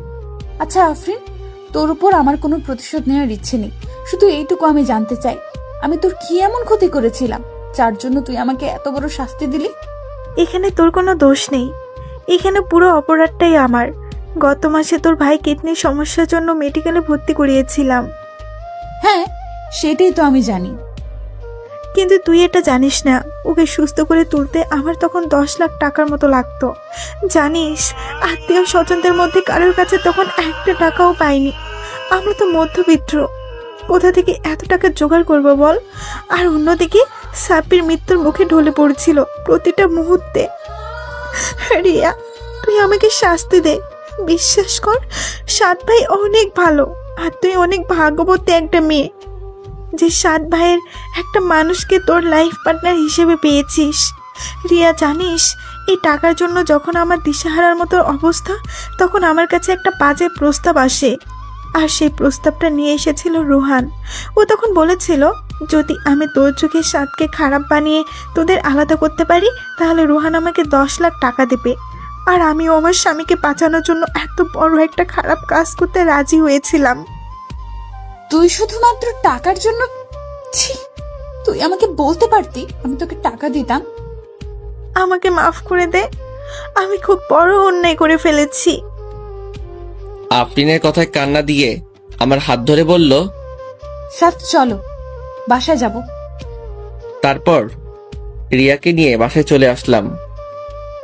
রাতে বিছানায় শুয়ে আছি, এমন সময় রিয়া এসে আমার পা জড়িয়ে ধরে কান্না করতে করতে বলল, সাদ, আমার ভুল হয়ে গিয়েছে, আমাকে মাফ করে দাও। দেখো, যা হবার তা হয়ে গিয়েছে, এখন আর আমার কিছু করার নেই। ডিভোর্স পেপারটা হাতে আসলেই আমি সাইন করে তোমাকে মুক্তি দিয়ে দিব। সাদ, আমি তো ইচ্ছে করে কিছু করিনি, আর আমি তো তোমায় ভালোবাসি। দেখো, আমি তোমার কোনো কথা শুনতে চাই না, প্লিজ আমাকে আমার মতো থাকতে দাও। আচ্ছা, তুমি খাটে ঘুমিয়ে যাও, আমি নিচে ঘুমাবো। তারপর রিয়ার কথার কোনো উপেক্ষা না করেই আমি নিচে বিছানা করে শুয়ে পড়লাম। পরের দিন সকালে নাস্তা করে বাইরে বেরোতে যাব, ঠিক তখনই রিয়া আমার সামনে এসে আমাকে হঠাৎ করে জড়িয়ে ধরে হু হু করে কান্না করে দিল। এই কি হইছে? এমন বোকার মতো কান্না করতেছো কেন? প্লিজ আমায় ছেড়ে দিও না, আমি তোমায় অনেক ভালোবাসি। শুনো, একটা মানুষকে শুধুমাত্র ভালোবাসলেই হয় না, তার প্রতি বিশ্বাস আর ভরসাটাও রাখতে হয়, যেটা তোমার মধ্যে নেই। সাদ, আমি তোমায় অনেক বিশ্বাস করি। বিশ্বাস? তাও তুমি, এই আমাকে? How funny. শুনো, ভালোবাসার মানুষটা ভুল করলেও তাকে শুধরানোর একটা সুযোগ দিতে হয়, তার পাশে থেকে ওই ভুল পথ থেকে তাকে ফিরিয়ে আনতে হয়। আর তাতেও যদি সেই মানুষটার মধ্যে কোনো পরিবর্তন না ঘটে, তাহলে তাকে ছেড়ে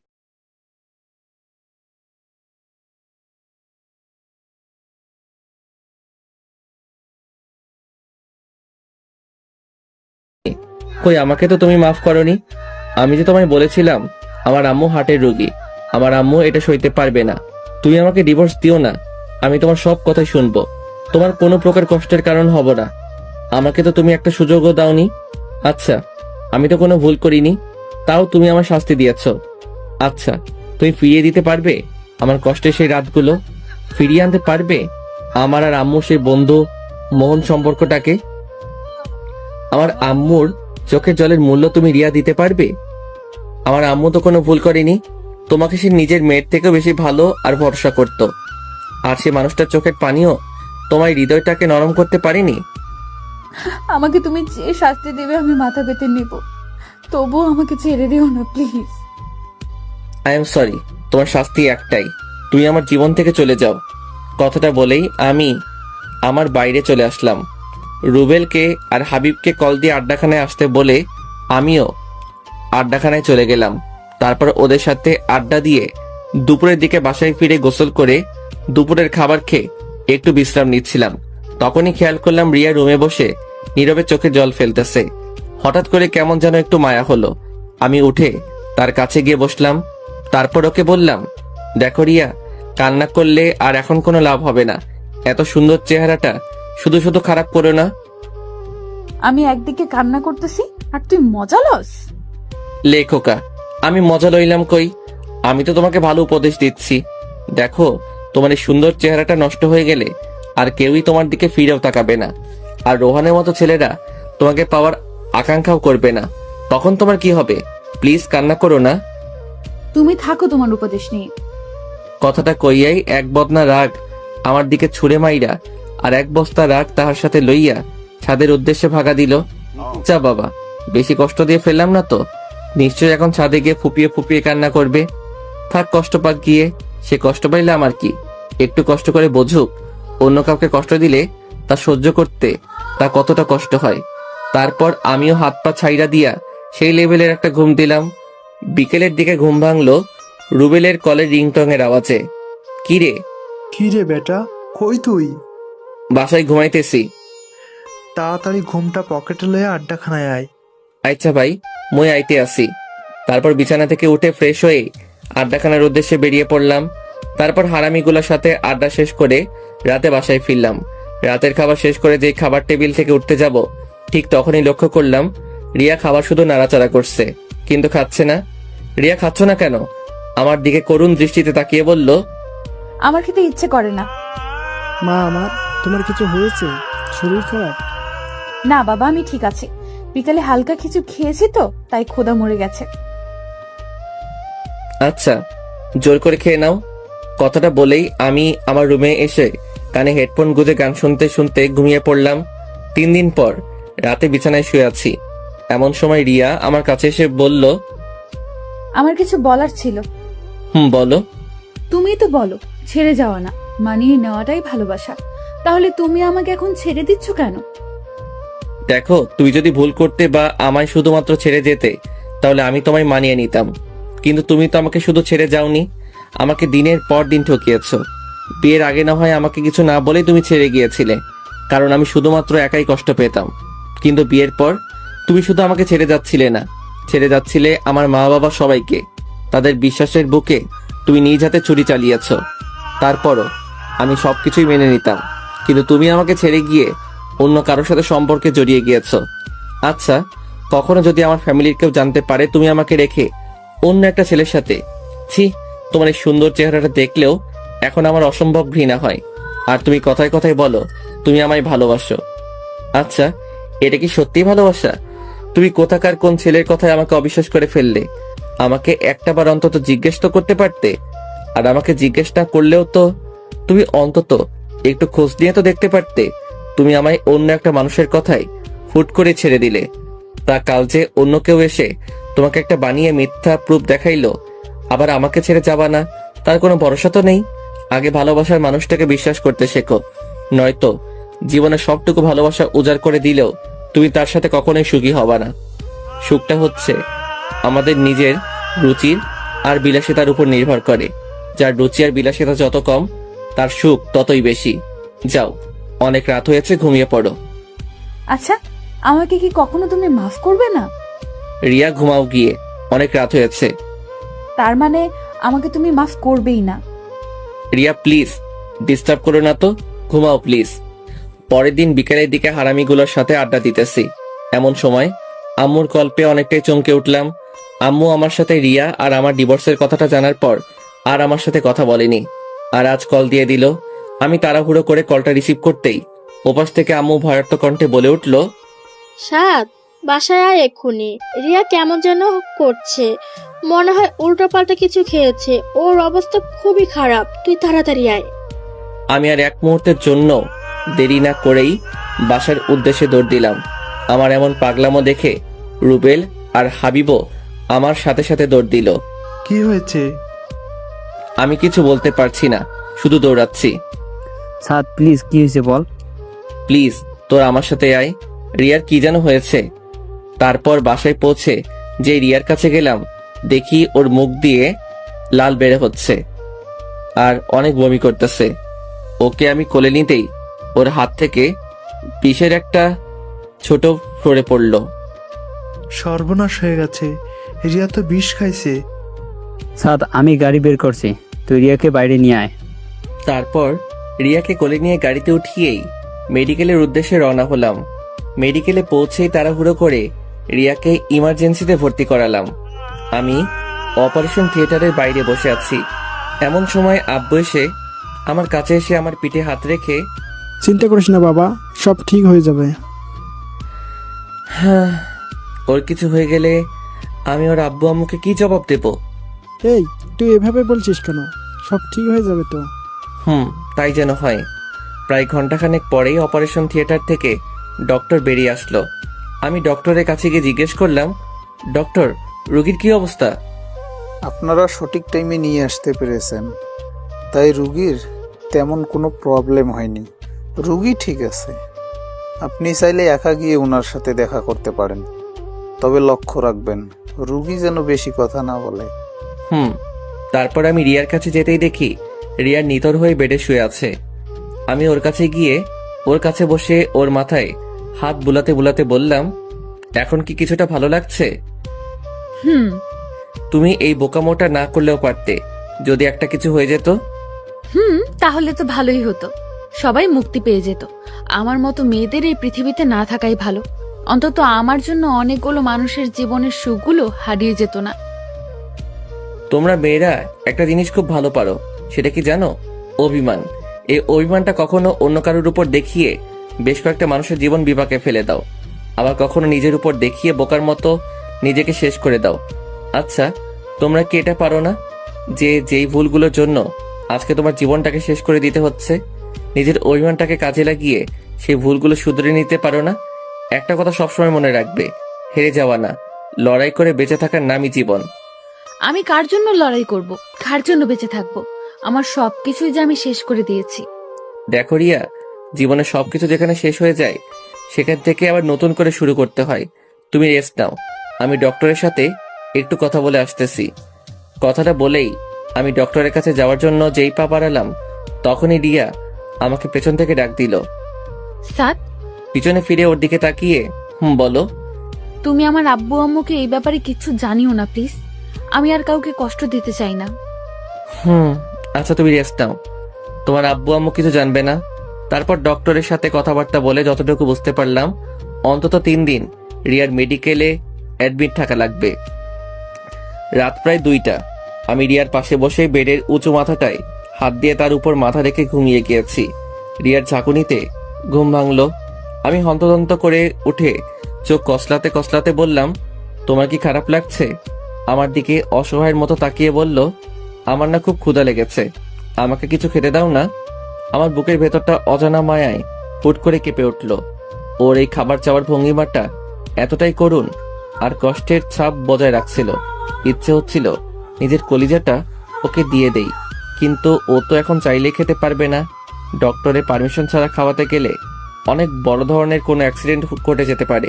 তাই ওকে সান্ত্বনা দিয়ে বললাম, এই তো লক্ষ্মী, সকাল হয়ে গিয়েছে, আর একটু ঘুমাও, সকাল হলেই তোমায় আমার নিজের হাতে খাইয়ে দিব। আমার দিকে কিছুক্ষণ তাকিয়ে থেকেই চোখটা বুজে ঘুমানোর চেষ্টা করলো।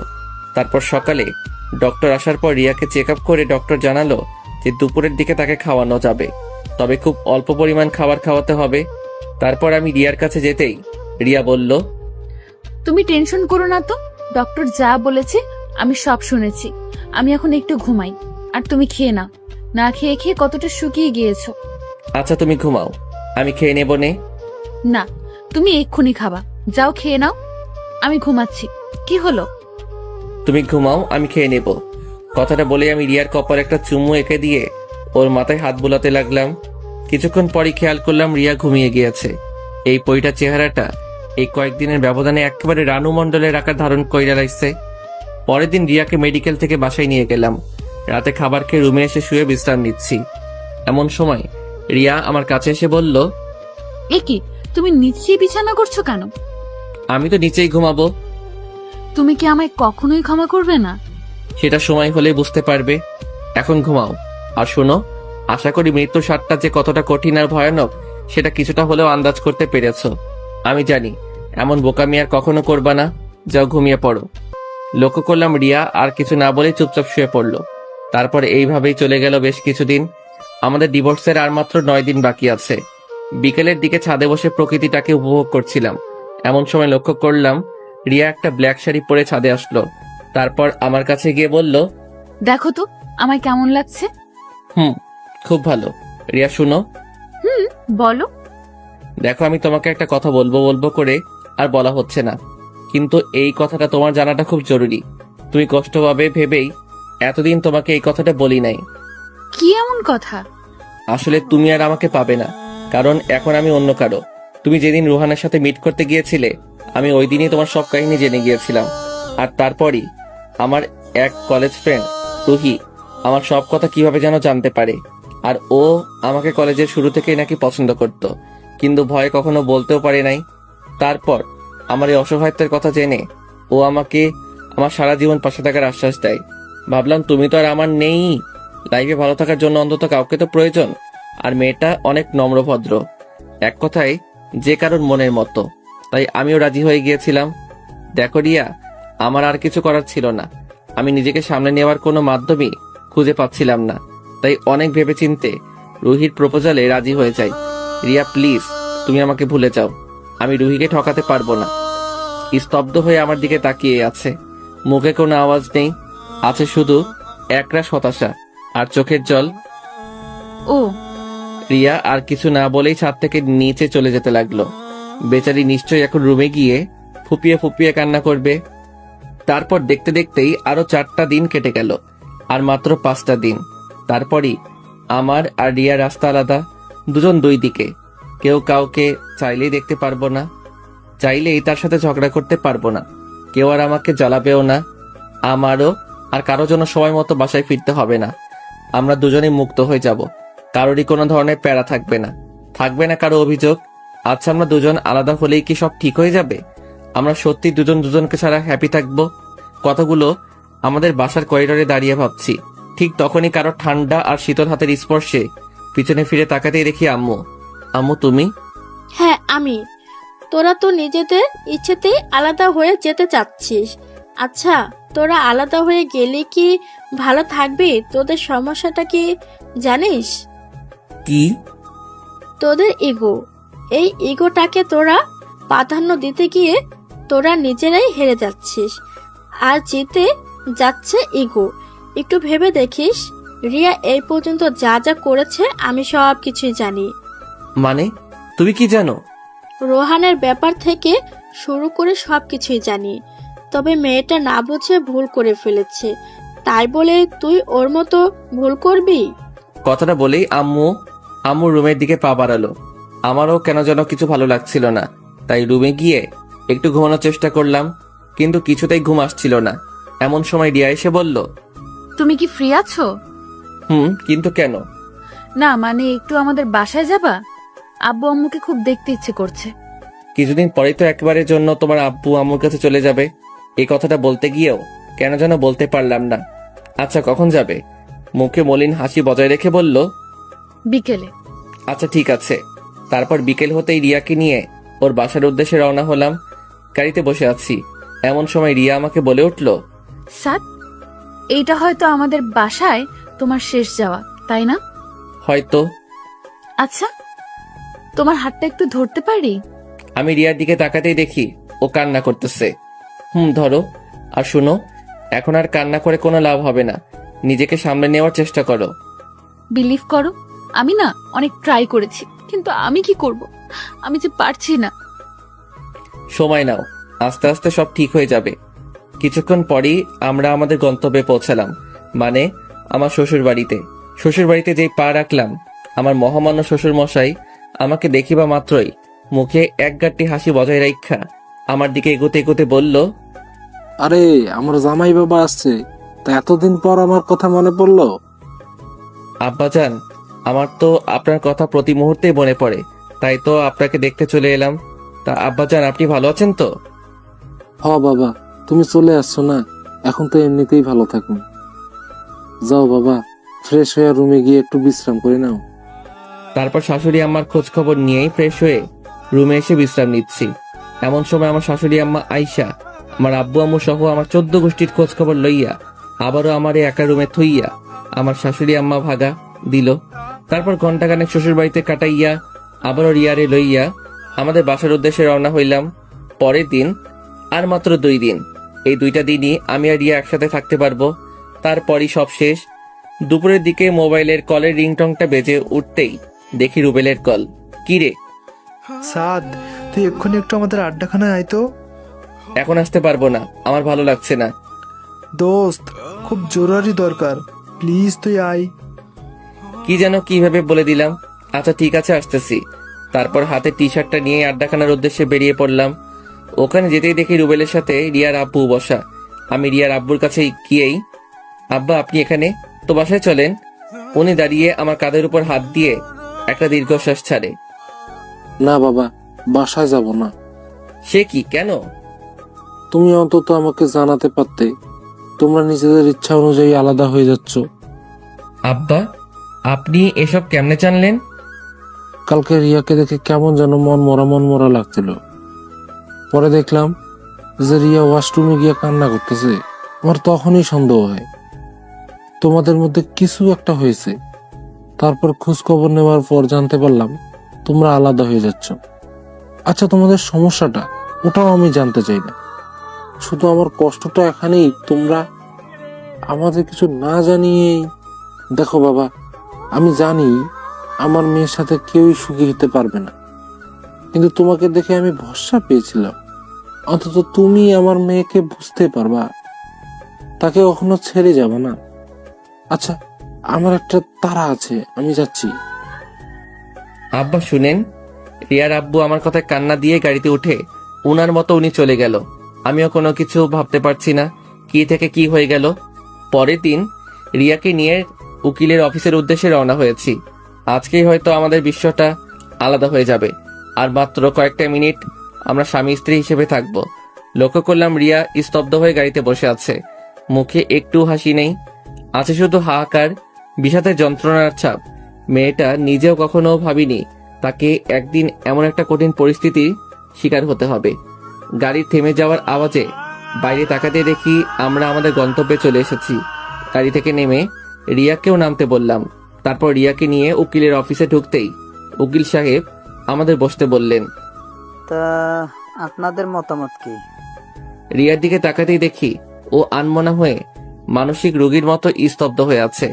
আমি রিয়াকে একটা ঝাঁকুনি দিয়ে, রিয়া তুমি ঠিক আছো তো? আমি ঠিক আছি।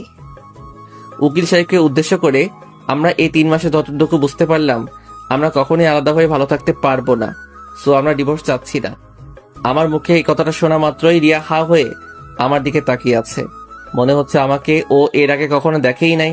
তারপর আমি রিয়ার হাতটা ধরে হ্যাঁচকা টান দিয়ে চেয়ার থেকে উঠিয়ে একটা মুচকি হাসি দিয়ে বললাম, এই যে মিস চলেন, বাসায় যেতে হবে। তারপর রিয়াও একটা সেই লেভেলের হাসি মাইরা কইল, চলেন আমার বাবুর আব্বু। তারপর সোজা গাড়িতে উইঠাই বাড়ির উদ্দেশ্যে রওনা হইলাম। গাড়িতে বসে আছি এমন সময় রিয়া বলে উঠল, আচ্ছা, একটা কথা আমি কিছুতেই মিলাতে পারছি না।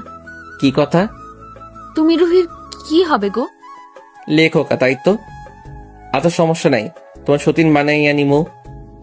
কি হারামজাদা, তুই শুধু আমার, অন্য কেউ ভাগ বসাতে আসলে মেরে তক্তা বানিয়ে দেব। ভাইরে, এইবার আমার কলারটা ছাড়। আর রুহি বলতে কেউ নাই, ওটা এমনি তোমাকে বলেছিলাম। কি? তার মানে তুই আমাকে কষ্ট দেওয়ার জন্য? আমার বুকের কাছে জড়িয়ে নিয়ে ওলে আমার সোনাটা, তোমাকে কষ্ট দেওয়ার জন্য বলি নাই তো। তুমি যেন আমাকে কখনো ছেড়ে না যাও, ওই জন্য ওইটা করেছি। এখন তো বুঝতে পারছো প্রিয় মানুষটা অন্য কারো হয়ে গেলে কতটা কষ্ট হয়। I am really sorry. এই লক্ষ্মী, সরি বলা লাগবে না। তারপর বাসায় ফিরতেই আম্মু আমাদের দুইটারে এক লগে দেখা সেই লেভেলের শক্ট খাইয়া ফিট হইয়া গেল। আর খুশিতে গদগদ করতে আমার পেটে একখানা গোতা মাইরা কইল, আমার কিন্তু খুব তাড়াতাড়ি একটা নাতি চাই। আমিও এক ডিব্বা লজ্জা লইয়া ওই স্থান থেকে ভাগা দিয়া সোজা আমার রুমে আইসা শুইয়া ঘুমাইতে লাগিলাম। রাতের খাওয়া দাওয়া শেষ করে রুমে আসতেই রিয়ারে কইলাম, বউ গো। বলো। আমার পরাণের স্বামী। আম্মা আজকে কি কইছিল মনে আছে? উনাকে ডাকে একটা নাতি আইনা দিতে হইব। যা, তোমার লজ্জা শরম নাই? পাঠকদের সামনেই এসব কথা বলতেছো। তাই তো।